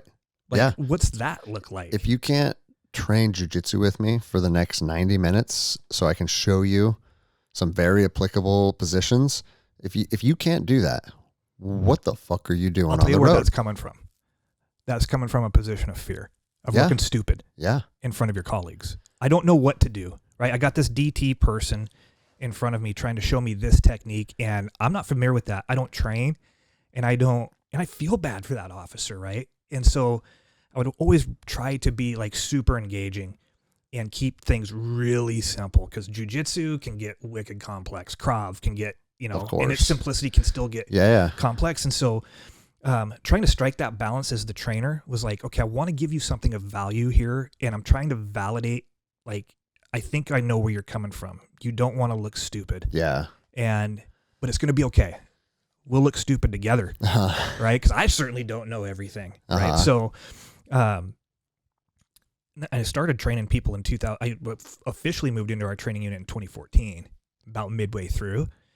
And I thought, hey, this is going to be a nice change of pace. I've been living like fast pace. I was living in the fast lane, right? Working in homicide, and you just go, go, go, go, go. And I thought, I'm going to, be able to kind of chill a little bit here. Focus on your family Couldn't more. Be further from the truth. I remember that transition for you, but you're still you. So once you got that new mission, it's like, let's make it happen. Yeah, we're going to change the world, right? And we're going to do this now. Or you have the admin coming down saying, hey, I need you to analyze this use of force deal, and now we need to somehow impact training department wide. Sometimes there's knee-jerk reactions that go on. And so now you as the trainer are like, oh my God. So it's a different kind of pace and pressure. It's still there. It's pressure, right? You still puts you in that chemical wash. I don't know what the right answer is for balancing this stuff. I don't know if there is a right answer. Part of me starting to wonder is the job of a police officer something that's patrol anyways? Is that a 5 to 7 year cap? And then you push those people on to the next thing. I know deputies who worked they worked a specific shift with a specific supervisor for years on graveyard. And never had to rotate out of that. And so all is the night. Yeah. Right. And so like some of the old dogma that like I bought and sold off when I was early on in my career is like, hey, there's only 2 types of people out after midnight. Cops and crooks. Yeah. Right. My stepson works for Boeing, and he works the night shift, and he is a great dude. He's not a piece of shit. He's not a criminal, right? Not and he might stop by 7-Eleven to get a fucking Red Bull. He might go to stop and get a Red Bull or whatever, right? He's not a bad person, right? Well, once you're looking through those goggles, that's what you see. When you want to see it, right? Exactly. So right now, if I said, tell me everything in this room that's brown. And now you're looking for it. Yeah, exactly. And when you're looking for it, you're going to find it. And it might not be there. right? And that's something that we need to guard. Yeah. We need to be careful of that. Man, and like, I don't know what the right steps are to kind of mend the public's perception of law enforcement too. But I know something that a lot of people have a problem with, and I heard it almost daily when I was on patrol, is like the militarization of law enforcement. And in my own opinion, like that's making that gap between the public's trust and the uniformed officer. It's widening it. And I don't put a lot of weight in that necessarily, because I look at it like, oh, those people don't understand that an AR-15 is actually a very easy platform to run. And if I have to use this gun, penetration of the round is favorable. Like that's a better weapon system for certain scenarios. So that's why you see cops with them. But I'm not kidding you. Every single time that I'm like walking to my car, if you have your AR-15 with you, or the port would, like they call them, where they do like enhanced patrols where an officer does have an AR-15. Dude, you're getting berated by the public. Yeah. Do you really need a machine gun in an airport? And like constantly, right? So, I've even had people flip me off. Be like, really? You want to carry that thing around? Fuck you. Flip me off right in my face, dude. And it's like, what other profession has some random guy come up to you and just cuss you out, flip you off right in your face? You know what I mean? Like, and of course, me being me, I mean, obviously I didn't fucking do anything because I'm a professional and I understand what I'm doing and the ramifications. But in all reality, that dude deserves to have his fucking jaw broken. Just walking up to a random man and cussing him out for no reason. You know, if you don't like AR-15s in the airport, go talk to the chief of police about it and see if you can make a change in policy. Yeah. The guy that's out on patrol has no say in that shit, you know? But it's all the little things like that. I just don't know where you can kind of bring it all back together. Education, I think, is a start. In what capacity, though? I think a huge, like, there's not a topic that's more fraught with misinformation than use of force. And, you know, what would that look like to educate the public on, you know, an officer's use of force? And I don't know, because I think, you know, like we were talking about before, if there's a gap, people will fill it. Yeah. And it could very well be something it's not. I'm not sure what the answer is either. I don't know if there is an answer. And that's the fucked up thing. You know, a lot of people say like, we need to change hiring. We need to hire better people. I know a lot of people say like the academy should be like a selection, right? But we don't have, I mean, police officers are a representation of the people in your community, right? You can't have, your police force is not going to be a Ranger battalion or a SEAL team. No. That's not going to happen. Mission's different. The mission's different, and the type of people that are attracted to it are different. And sure, you have some cops that are mission focused, like a Ranger is in regiment, but you got other cops that are there for very different reasons. And if you did want like a whole crew of pipe hitters who are super fit and train hard and are good shooters and all that, I don't even know if you could find those people. I don't even know if enough people exist if that's what you're looking for in an officer. But no matter who you hire, shy of like a military selection, you're going to have a lot of people that aren't motivated, aren't necessarily doing the right thing, aren't taking care of themselves. And that's another big problem within the profession. Well, you know? That to me, that goes to leadership. Yeah. Too. It's like, what type of organization, I'm just learning this stuff too. Like, what type of organization are you? Are you a values-based organization? And what are those values that you uphold? And then not only that, but do you live it? Do you really believe it? So you read your mission statement and then read your vision statement to me and then tell me if the culture matches. Yeah. Because it may not. You know, we say we do this and it looks really great on the side of a car. Yeah, of course. Right? Yeah. But do you really believe it? Do you really drive that with your people? And does that cascade down from top CEO, top dog, down to captains, lieutenants, and sergeants? And how does that work? Yeah,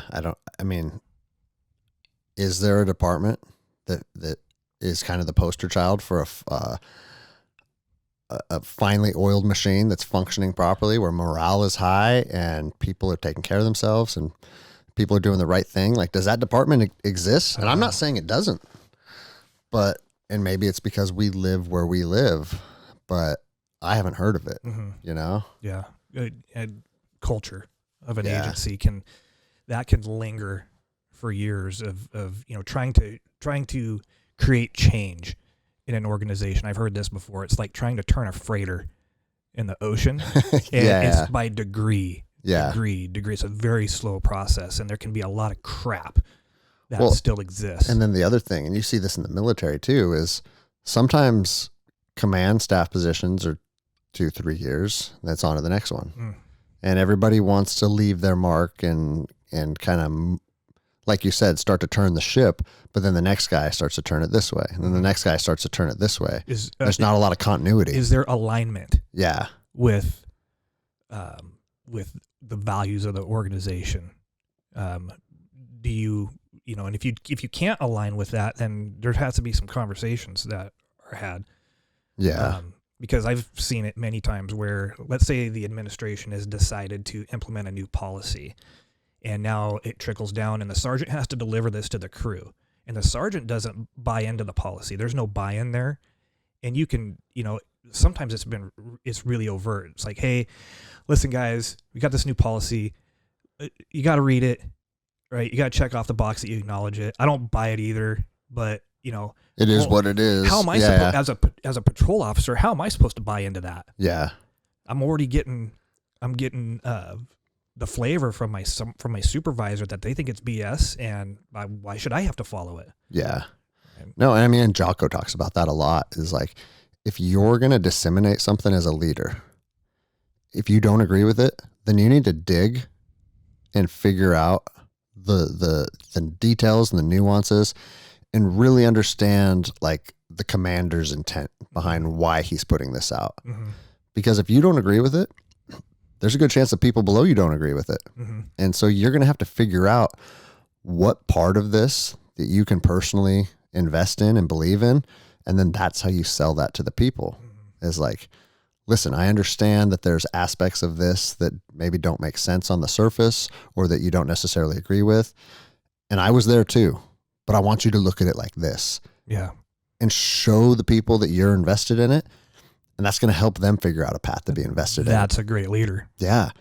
But no, it doesn't matter. Insert whatever profession. We've both seen it 100 times. This just came down from command. It's fucking bullshit. But right here it says read at roll call. So guess what? I'm going to read this. Blah, blah, blah, blah, blah. Right. And like people are on their phone. Yeah. What does that do? Nothing. Nothing. Like why do I even have to follow this policy? Dude, I'll tell you what though, being out of the profession again, I think I realized I was never supposed to be a cop. Like this is not me, man. I'm too passionate about stuff. I feel like I want to push back on stuff. Yeah. And it's just I've tried it twice now. There's no longevity in this career with me. I'm good for a few years and then something happens where I'm like, fuck I remember you. like you did some cool stuff down in LA. Yeah, right? man. So I'm going to go back to our first conversation. When I was eavesdropping on your conversation with whoever, it might've been Stefan. We're sitting around jujitsu and you're talking about going into law enforcement and you were talking about the feds. And I was like, man, my experience with the feds has not been stellar. Yeah. And so knowing the agency you wanted to go with, I'm like, oh man, you're not going to get on a fugitive app squad as fast as you think you did, but it happened for you. Well, it happened. I got on the team. Right. But it was a part-time team. Right. So, I'd get to do the cool stuff a couple times a month when it was time to do the cool stuff. But outside of that, I was in court operations, doing what deputies do, transport prisoners around Yep. and pick people up for court Yep. and go out to San Bernardino jail to pick up this guy and then there's deliver him massive here. value in that, right? I mean, that has to happen. And there might be value in it. It has to happen, but it's fucking miserable, dude. And so I remember that was my thought when you left. I was like, you're going to go into the jail. You're going to be on the block. And the thing is, it's a lot of, at least with that agency, with the U.S. Marshals.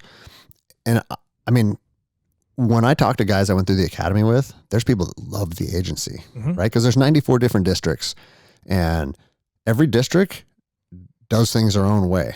So, but the giant offices like Los Angeles and Washington, D.C., like they're known for just being politically driven and just bullshit and terrible leaders. I remember that's the thing I hated about that agency more than anything. And if you're a supervisory deputy and you're a good dude or good gal, I apologize. But nothing. The fact is, tons of people that are in leadership positions in that agency are cutthroat and they're self-serving. If you're a self-serving leader, the whole organization below you is fucked. It's fucked. Leadership needs to be selfless. I can tell you this happened to me when I got this most recent assignment I'm in. So I started asking the question. Like, I wasn't a sergeant or anything like that, but I'd be running range, and various ranks would come in, mainly patrol, but we'd get our lieutenants and captains in there, and the sheriff. I mean, the sheriff himself came in there and shot too. Had to qualify. But I'd start asking the question. I'm like, let me ask you this: when was the last time like a supervisor asked you, "How can I develop you? Where do you want to go? How can I get you there?" Yeah. And the answer was overwhelmingly never. And so I'm shocked.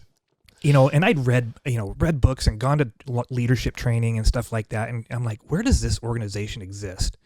This is like some pie in the sky thing. It is. I'd never seen this. And so I land boots on the ground at my new assignment. And just to kind of like give you the idea of where my brain was, my phone rings in my office. It's my commander, my new commander. Phone rings. I'm looking at it. I'm going, what did I already do? I'm already in trouble. Is my first thought. Yeah. That's the culture I came from. I was going to say, that's the muscle memory. It was like, what is going on? Did I do something wrong already? And he calls me up and he says, hey, you got a second? Can you come and grab a seat? I was like, I thought I already got the job, right? I've already been through the oral board and everything, but yeah, absolutely. And someone I immensely respect, Rick. This guy is a leader, bro. And so it was foreign to me. It felt like, what's the catch? So I go in and I sit down in his office. He's like, hey man, I just want to shoot the bull with you. Like, I want to learn more about you. And I'm like, what's this? And so we start talking about our career paths, and they had we chewed a lot of the same dirt, almost like to a point where it's like we're living a parallel life here on some realm. And he looks at me and he goes, well, I see a couple of different paths you can go, but I want to know from you, what do you want to do? Do you want to go do you want to continue to pursue the firearms and the DT and all that stuff? Or I see another route for you, and that's leadership. I see that. And so you don't have to answer me right now, and so we started talking about the leadership route, and he goes, listen, people don't leave under my command without promoting out of here. That's like one of my goals is to better you. And so I literally walk out of this man's office, and he's already telling me, go put in for the next leadership training you want to go to, submit it to me. And oh, by the way, here's Colin Powell's book on leadership. And I'm looking at this guy going, who are you? Yeah. Where have you been? And so I learned so much from him, and still to this day, we have a great relationship, and that is a leader. Yeah. Right. And so, and dude, one of the biggest aspects of being a competent leader is letting the people that are underneath you know you care about them. Right. Not officer so-and-so or staff sergeant so-and-so, like who you are as a person. And it's just human nature. If they show you, he called you in his office, you sit down, he says, I want to get to know you. Right. Like, as soon as you're invested in somebody on a personal level, you will do so much more for them on a professional level because it makes you feel valued. Right. Human beings want to feel valued in some capacity. And I mean, one of the chiefs at the port that was kind of the guy that led the charge on getting rid of me, I've never had one conversation with him. Not one. Mm-hmm. You're a chief. And I'd see him walking through the hallways, kind of head down, like not interacting with anybody. And that used to, I mean, it didn't really bother me until everything played out the way it played out, because I got to see a lot of his true colors. But then when I would reflect on it, I'm like, well, obviously, he didn't get to know anybody. Not, like, the personal relationship was not important to him. Whereas our other chief, Chief Covey, like, and we've talked about him before, like, he would make a point in making you feel important. Yeah. And I mean, it played out how it played out for me. And there's a million reasons, and some of them are probably still unknown exactly what happened. But when I judge him on how he treated me for the 3 years I was under him, I was like, that dude was a good leader. Mm-hmm. He made you feel important. Right. Like, for instance, I was traveling with my mom, like, and he saw us at the airport, and he pulled her aside and said, hey, I want to let you know, Miss Anderson, how grateful we are to have your son as part of our department. And if you Little you thing do like that, man. if you do that for me, I'll build you mansions. That's what I'm saying. I'll go to the ends of the earth for you. And I also, I mean, I feel like I read people well. It's not lip service coming out of his mouth. Just like, look at me, I'm checking the block as a leader. He cared about his people. I've heard that about him. Cared about his people. I believe that. And so I'll always defend that guy. I mean, he got fired when I got fired. Oh, geez. You know what I'm saying? Like, they took him down for another thing too. But I just feel like, I feel like the good men in the profession, sooner or later, you're going to have a crosshair on your back, you know? Because if you give any type of pushback or you voice your opinion, if it's not in alignment with the city council and the mayor and the public pressure, I feel like your time is limited. Yeah. You know, it's a weird place to find yourself in as a leader, because you would want your chief of police or your sheriff to come to you with, hey, the guys are feeling this way. The guys don't like this. They don't like that. Mm-hmm. Like, a real, raw, honest opinion. It's not that it's pushback or it's insubordination. It's, this is the culture of our department right now. These are the reasons why. But I feel like the city councils don't want any of that. They're not interested in that. They're interested in what's going to garnish them votes, so they just get to hold that seat for the next decade and twiddle their thumbs. Courage looks different sometimes, huh? Yeah. So we'll do, as police officers, we'll do courageous acts, right? We'll run to the gunfire. Yeah. We'll go into harm's way, and we do. But here's where we fall down, is this, where I say, this is terrifying. This interpersonal communication of like, hey, bro, we were just on this call, and where you were standing wasn't, like, what were you thinking? Like, that wasn't cover. That wasn't even concealment. Like, or even this, I see you slipping, or you see me slipping, and you say, hey, man, check it out. I care about you. What's going on?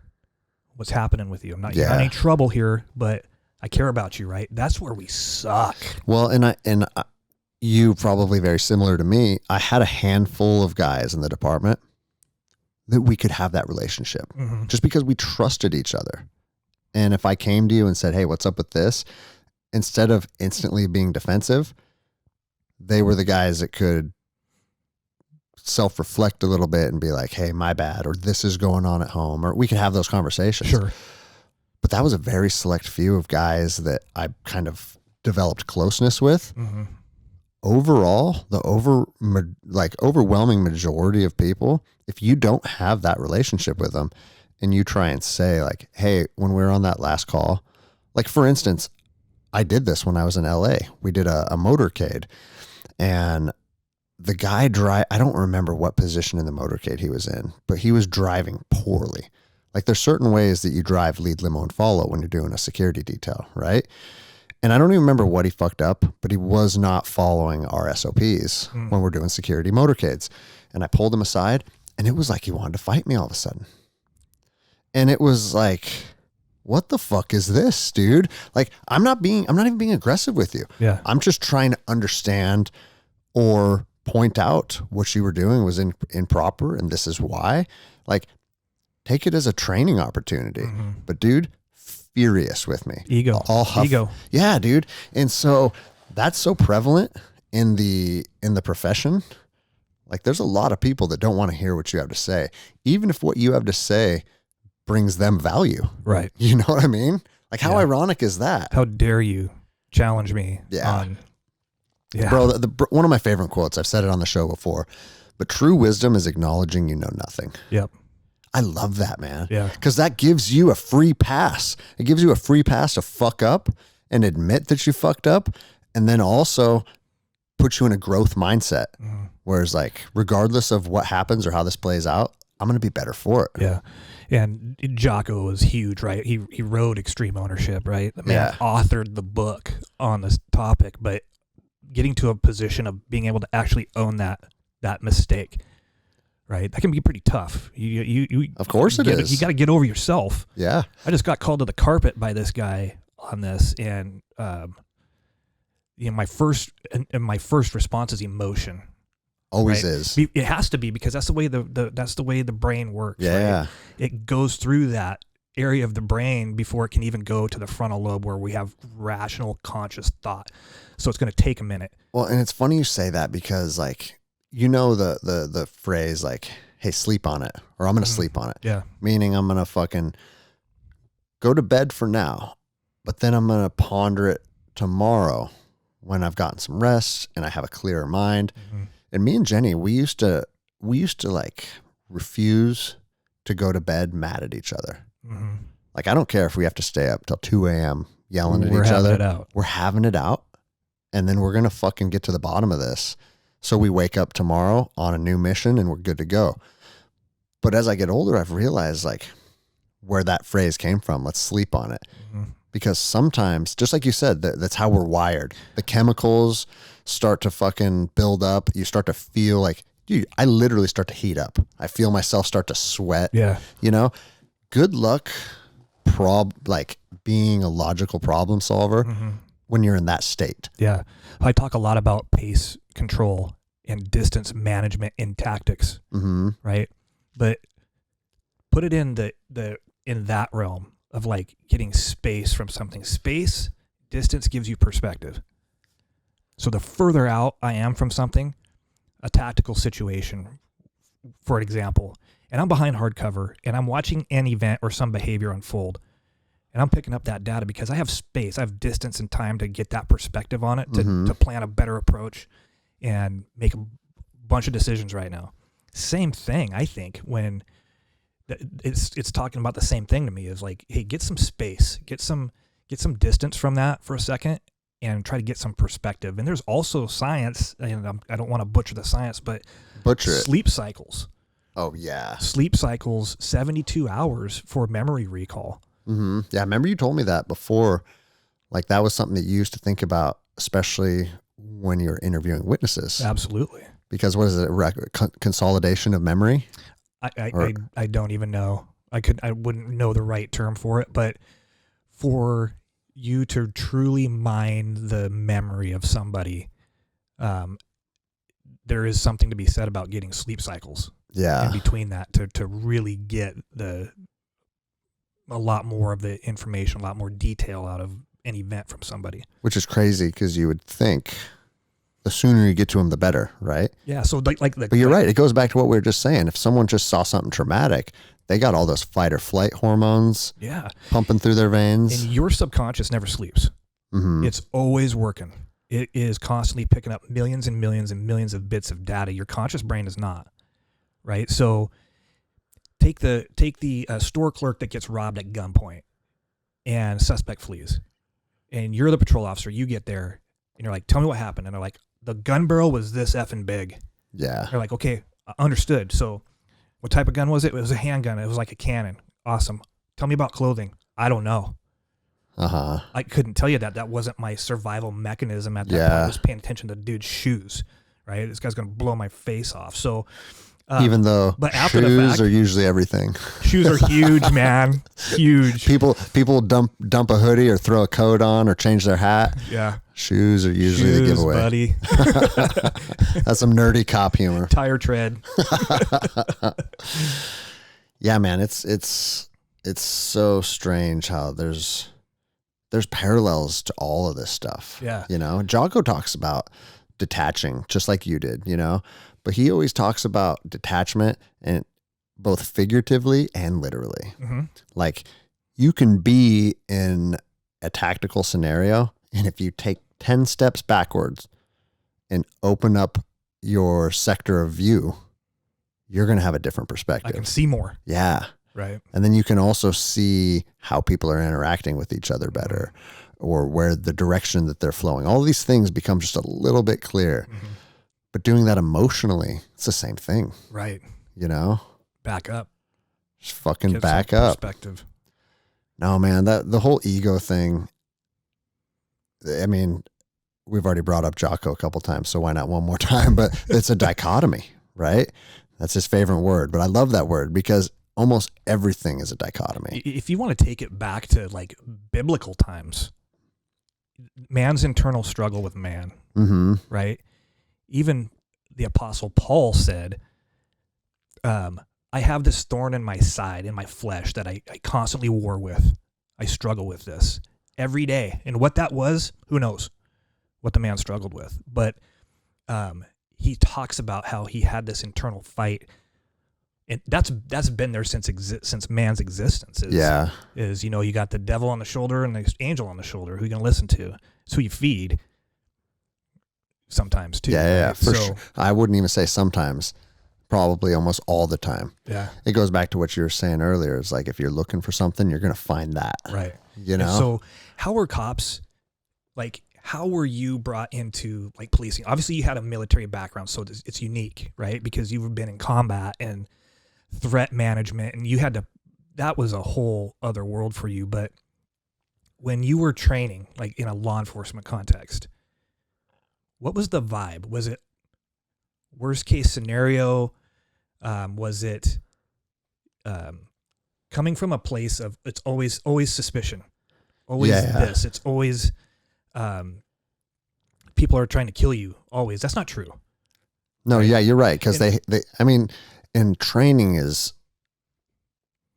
so like cops train such a small amount in comparison to what people think they train. True. Like the amount of training time as a patrol officer is, I mean, I don't even know where to begin. I don't know. It depends. Maybe one training day every 2 months, something like that. Oh, there's agencies that shoot once a year. Yeah. Oh no, and that's training. That's not just shooting. Right. That's like today we're going to do DT. Right. And then 2 months later, we're going to go to the range. Mm-hmm. But they have you for such a short amount of time that I feel like every training is the world's coming to an end. Right. You parked your car at this place and 3 guys came out and start shooting at you. What do you do? Mm-hmm. Or it's like active shooter. Always sending you to active shooter. And fuck, man, the truth is it's probably some emotional training, some like, just like what we're talking about now, Mm-hmm. like detaching a little bit, like managing your ego. But no, it's just not in our culture. People don't want to do that. I feel like some people start to come to that conclusion and embark on that journey on their own accord, kind of like what we're doing.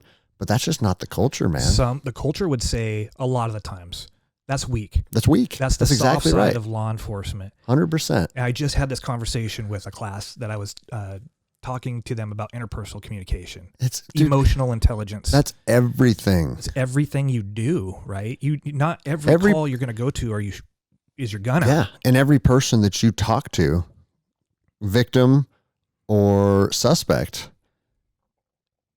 the way that you connect to that person could have severe effects on the outcome. Absolutely. And I think it makes you more switched on. I think it makes you more safe as a law enforcement officer. If you can cultivate those skills, right? And being able to understand, like, sometimes in training we get really heavy on the minutia of tactics or techniques, let's say. Yeah.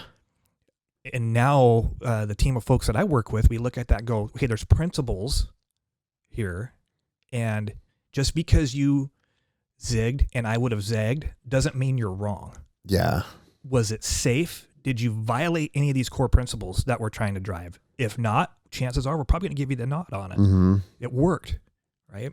And we want you to be a free thinking problem solver. We don't want to lock you in a box because people are nuanced, like you said early on. It's you can't do that. Fuck, but we man. do. Yeah, we do it constantly. And I mean, I've brought it up on this podcast probably 10 times. People are probably sick of hearing this, but the Book of Five Rings. Exactly. You know what I'm saying? Like the best warriors in fucking history understood that the fucking true key to being great at stuff is being balanced in things. Widely diverse, right? Widely diverse and balanced. So like a samurai can garden. Exactly right. And paint pictures and write poetry. Do all of that, and they know when to use they know that the inside of a structure, the long sword's probably not their way to go. Mm-hmm. Right? It's probably going to be the short sword. And so they know they can manage all of those warrior tools that they have. They can also manage the philosopher side of that. And when I say think philosophy, man. Absolutely. And when I say that, I think people go, oh, here we go. A philosophical police officer is sitting in the lotus position out there meditating. That's not what I'm talking about, although I do that. I was going to say, I like that shit too, man. But crank the heat up in the sauna and fucking go into my head. Go into it, right? And but what a philosopher really is a lover of knowledge. And so why is that a bad thing? Why is that bad? Why is that weak? Why is there a negative connotation attached to that? Because it's a lie, bro. It's because it's a lie and we buy into it. You know, there's a part of me that wonders if this is all tied back to the military draft. And talk to me about the reason I think about this is when you take a group of men, historically for the drafts it's been men, right? Okay, right. And you take them and you force them to do something that they don't want to do. And you put them in an environment that's extremely chaotic, extremely violent. And you have these guys that were drafted for World War II or drafted for Vietnam. Yeah. And you have thousands and thousands and thousands of service members coming home that didn't want to do what they did. And then what's the natural progression of a lot of officers, or a lot of soldiers rather? Right into law enforcement. Right.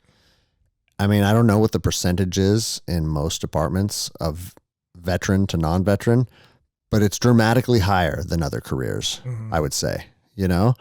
And so you have this culture where in the Army, during the drafted armies, it's you show up, shut up, sit the fuck down, this is what you're doing. And everything was controlled through like aggression. Right? I mean, like Full Metal Jacket. You remember that? Oh, absolutely. You know what I mean? Like how those guys were treated in boot camp, right? And everybody looks back on that experience as a young soldier or Marine as like, fuck yeah, like that was good for us to just be crushed at 18 and beat us down. But I feel like the military does a good job of beating you down, but do they ever really build you back up? I wasn't in the military. Do they? I don't. I think they build you back up as far as being a warrior. Like they teach you how to shoot, move, and communicate, and they keep you fit, and they keep you fed, and they do the things to keep you healthy. But I think one of the reasons we're having so many mental health issues with veterans is because they don't talk about the things that we're talking about right now. Yeah. But I think that that's a direct result of, I think the drafted military had more of an effect on people than volunteer. Because, I mean, if you want to go shoot people and like that's something that you're willing to do, that's a very different experience than someone that's, hey, I want to be a fucking math teacher. Guess what, motherfucker? You're in the jungle killing people now. Like try and connect those dots, man. That's fucking. It's almost like when we say, and people are going to disagree with this, and that's fine, but we need to arm our teachers.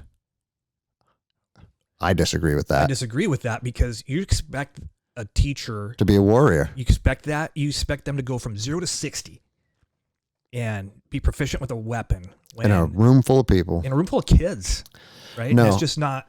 I'm actually happy you said that because I've went off on this before. I actually don't think I've done it on the show, but I mean, I've been shooting pistol professionally since 2000 and probably 2002, right? Started taking it serious in 2004. So I have 16 years of shooting pistol under my belt. Mm-hmm. Thinking about taking a shot in a classroom that's chaotic, kids running around and stuff, like that would be that could potentially be so fucking difficult. Yeah. And this is a guy that's been to combat before, that is familiar with those weapon systems, thousands of hours on the range. Now you take a 24-year-old girl that teaches art, that's none of those experiences apply to her. None. And you're going to say, let's put a pistol. I mean, do you want her to carry it on her person or do you want to put it in her desk? Because if it's not on her person, now you got a gun in a classroom with a bunch of kids. Yeah. I've always said, if they start putting weapons with teachers, we're going to see real fucked up things happen. Now, I'm not saying you can't have the woodshop teacher that served 2 tours in Nam and he knows what's up. Okay, maybe that guy, if the scenario is correct, he could be a guy. You know what I'm saying? But it's just people being out of touch with reality. They think you just put a pistol in the hands of a history teacher and now that guy is ready to do combat. Nothing could be further from the truth, man. Yeah, no, right. I agree. Could go very fucking bad. Very bad. So I don't know, man. I think, I don't even know how we went off on that tangent. I don't know either. Went all over the place. Well, fuck, dude. We're already at 2 hours and 15 minutes. And I don't even know if we hashed out what we wanted to hash out.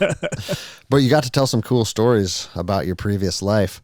People are always interested in Homicide. I mean, that's why there's all those fucking shows, the first 48. Yeah. You know, there's something intriguing. I mean, it's just it's shocking that people do that to each other, I guess. It is. And you think you get to a point where, like, you change, right? You get calloused and you start looking at, what got scary for me a little bit was when you start looking at death just clinical. Yeah. Like, okay, well. Let's rein it in. Yeah. Pull the humanity back. What's happening here? It's not a good sign. Uh-huh. Right? So recognizing that and having some type of system in place to help you put that in check, because that's not a good place to be. No, for sure, man. Well, this is about how long we like to keep the shows. You got anything else you want to put out or anything else you want to fucking touch on before we wrap it up? No, I think we're good. People are going to be like, you brought that liberal cop back on. You brought him back. Here he is. All right. Well, cool, man. Thanks for coming. And I'm sure we'll have you back on again. Thanks for having me.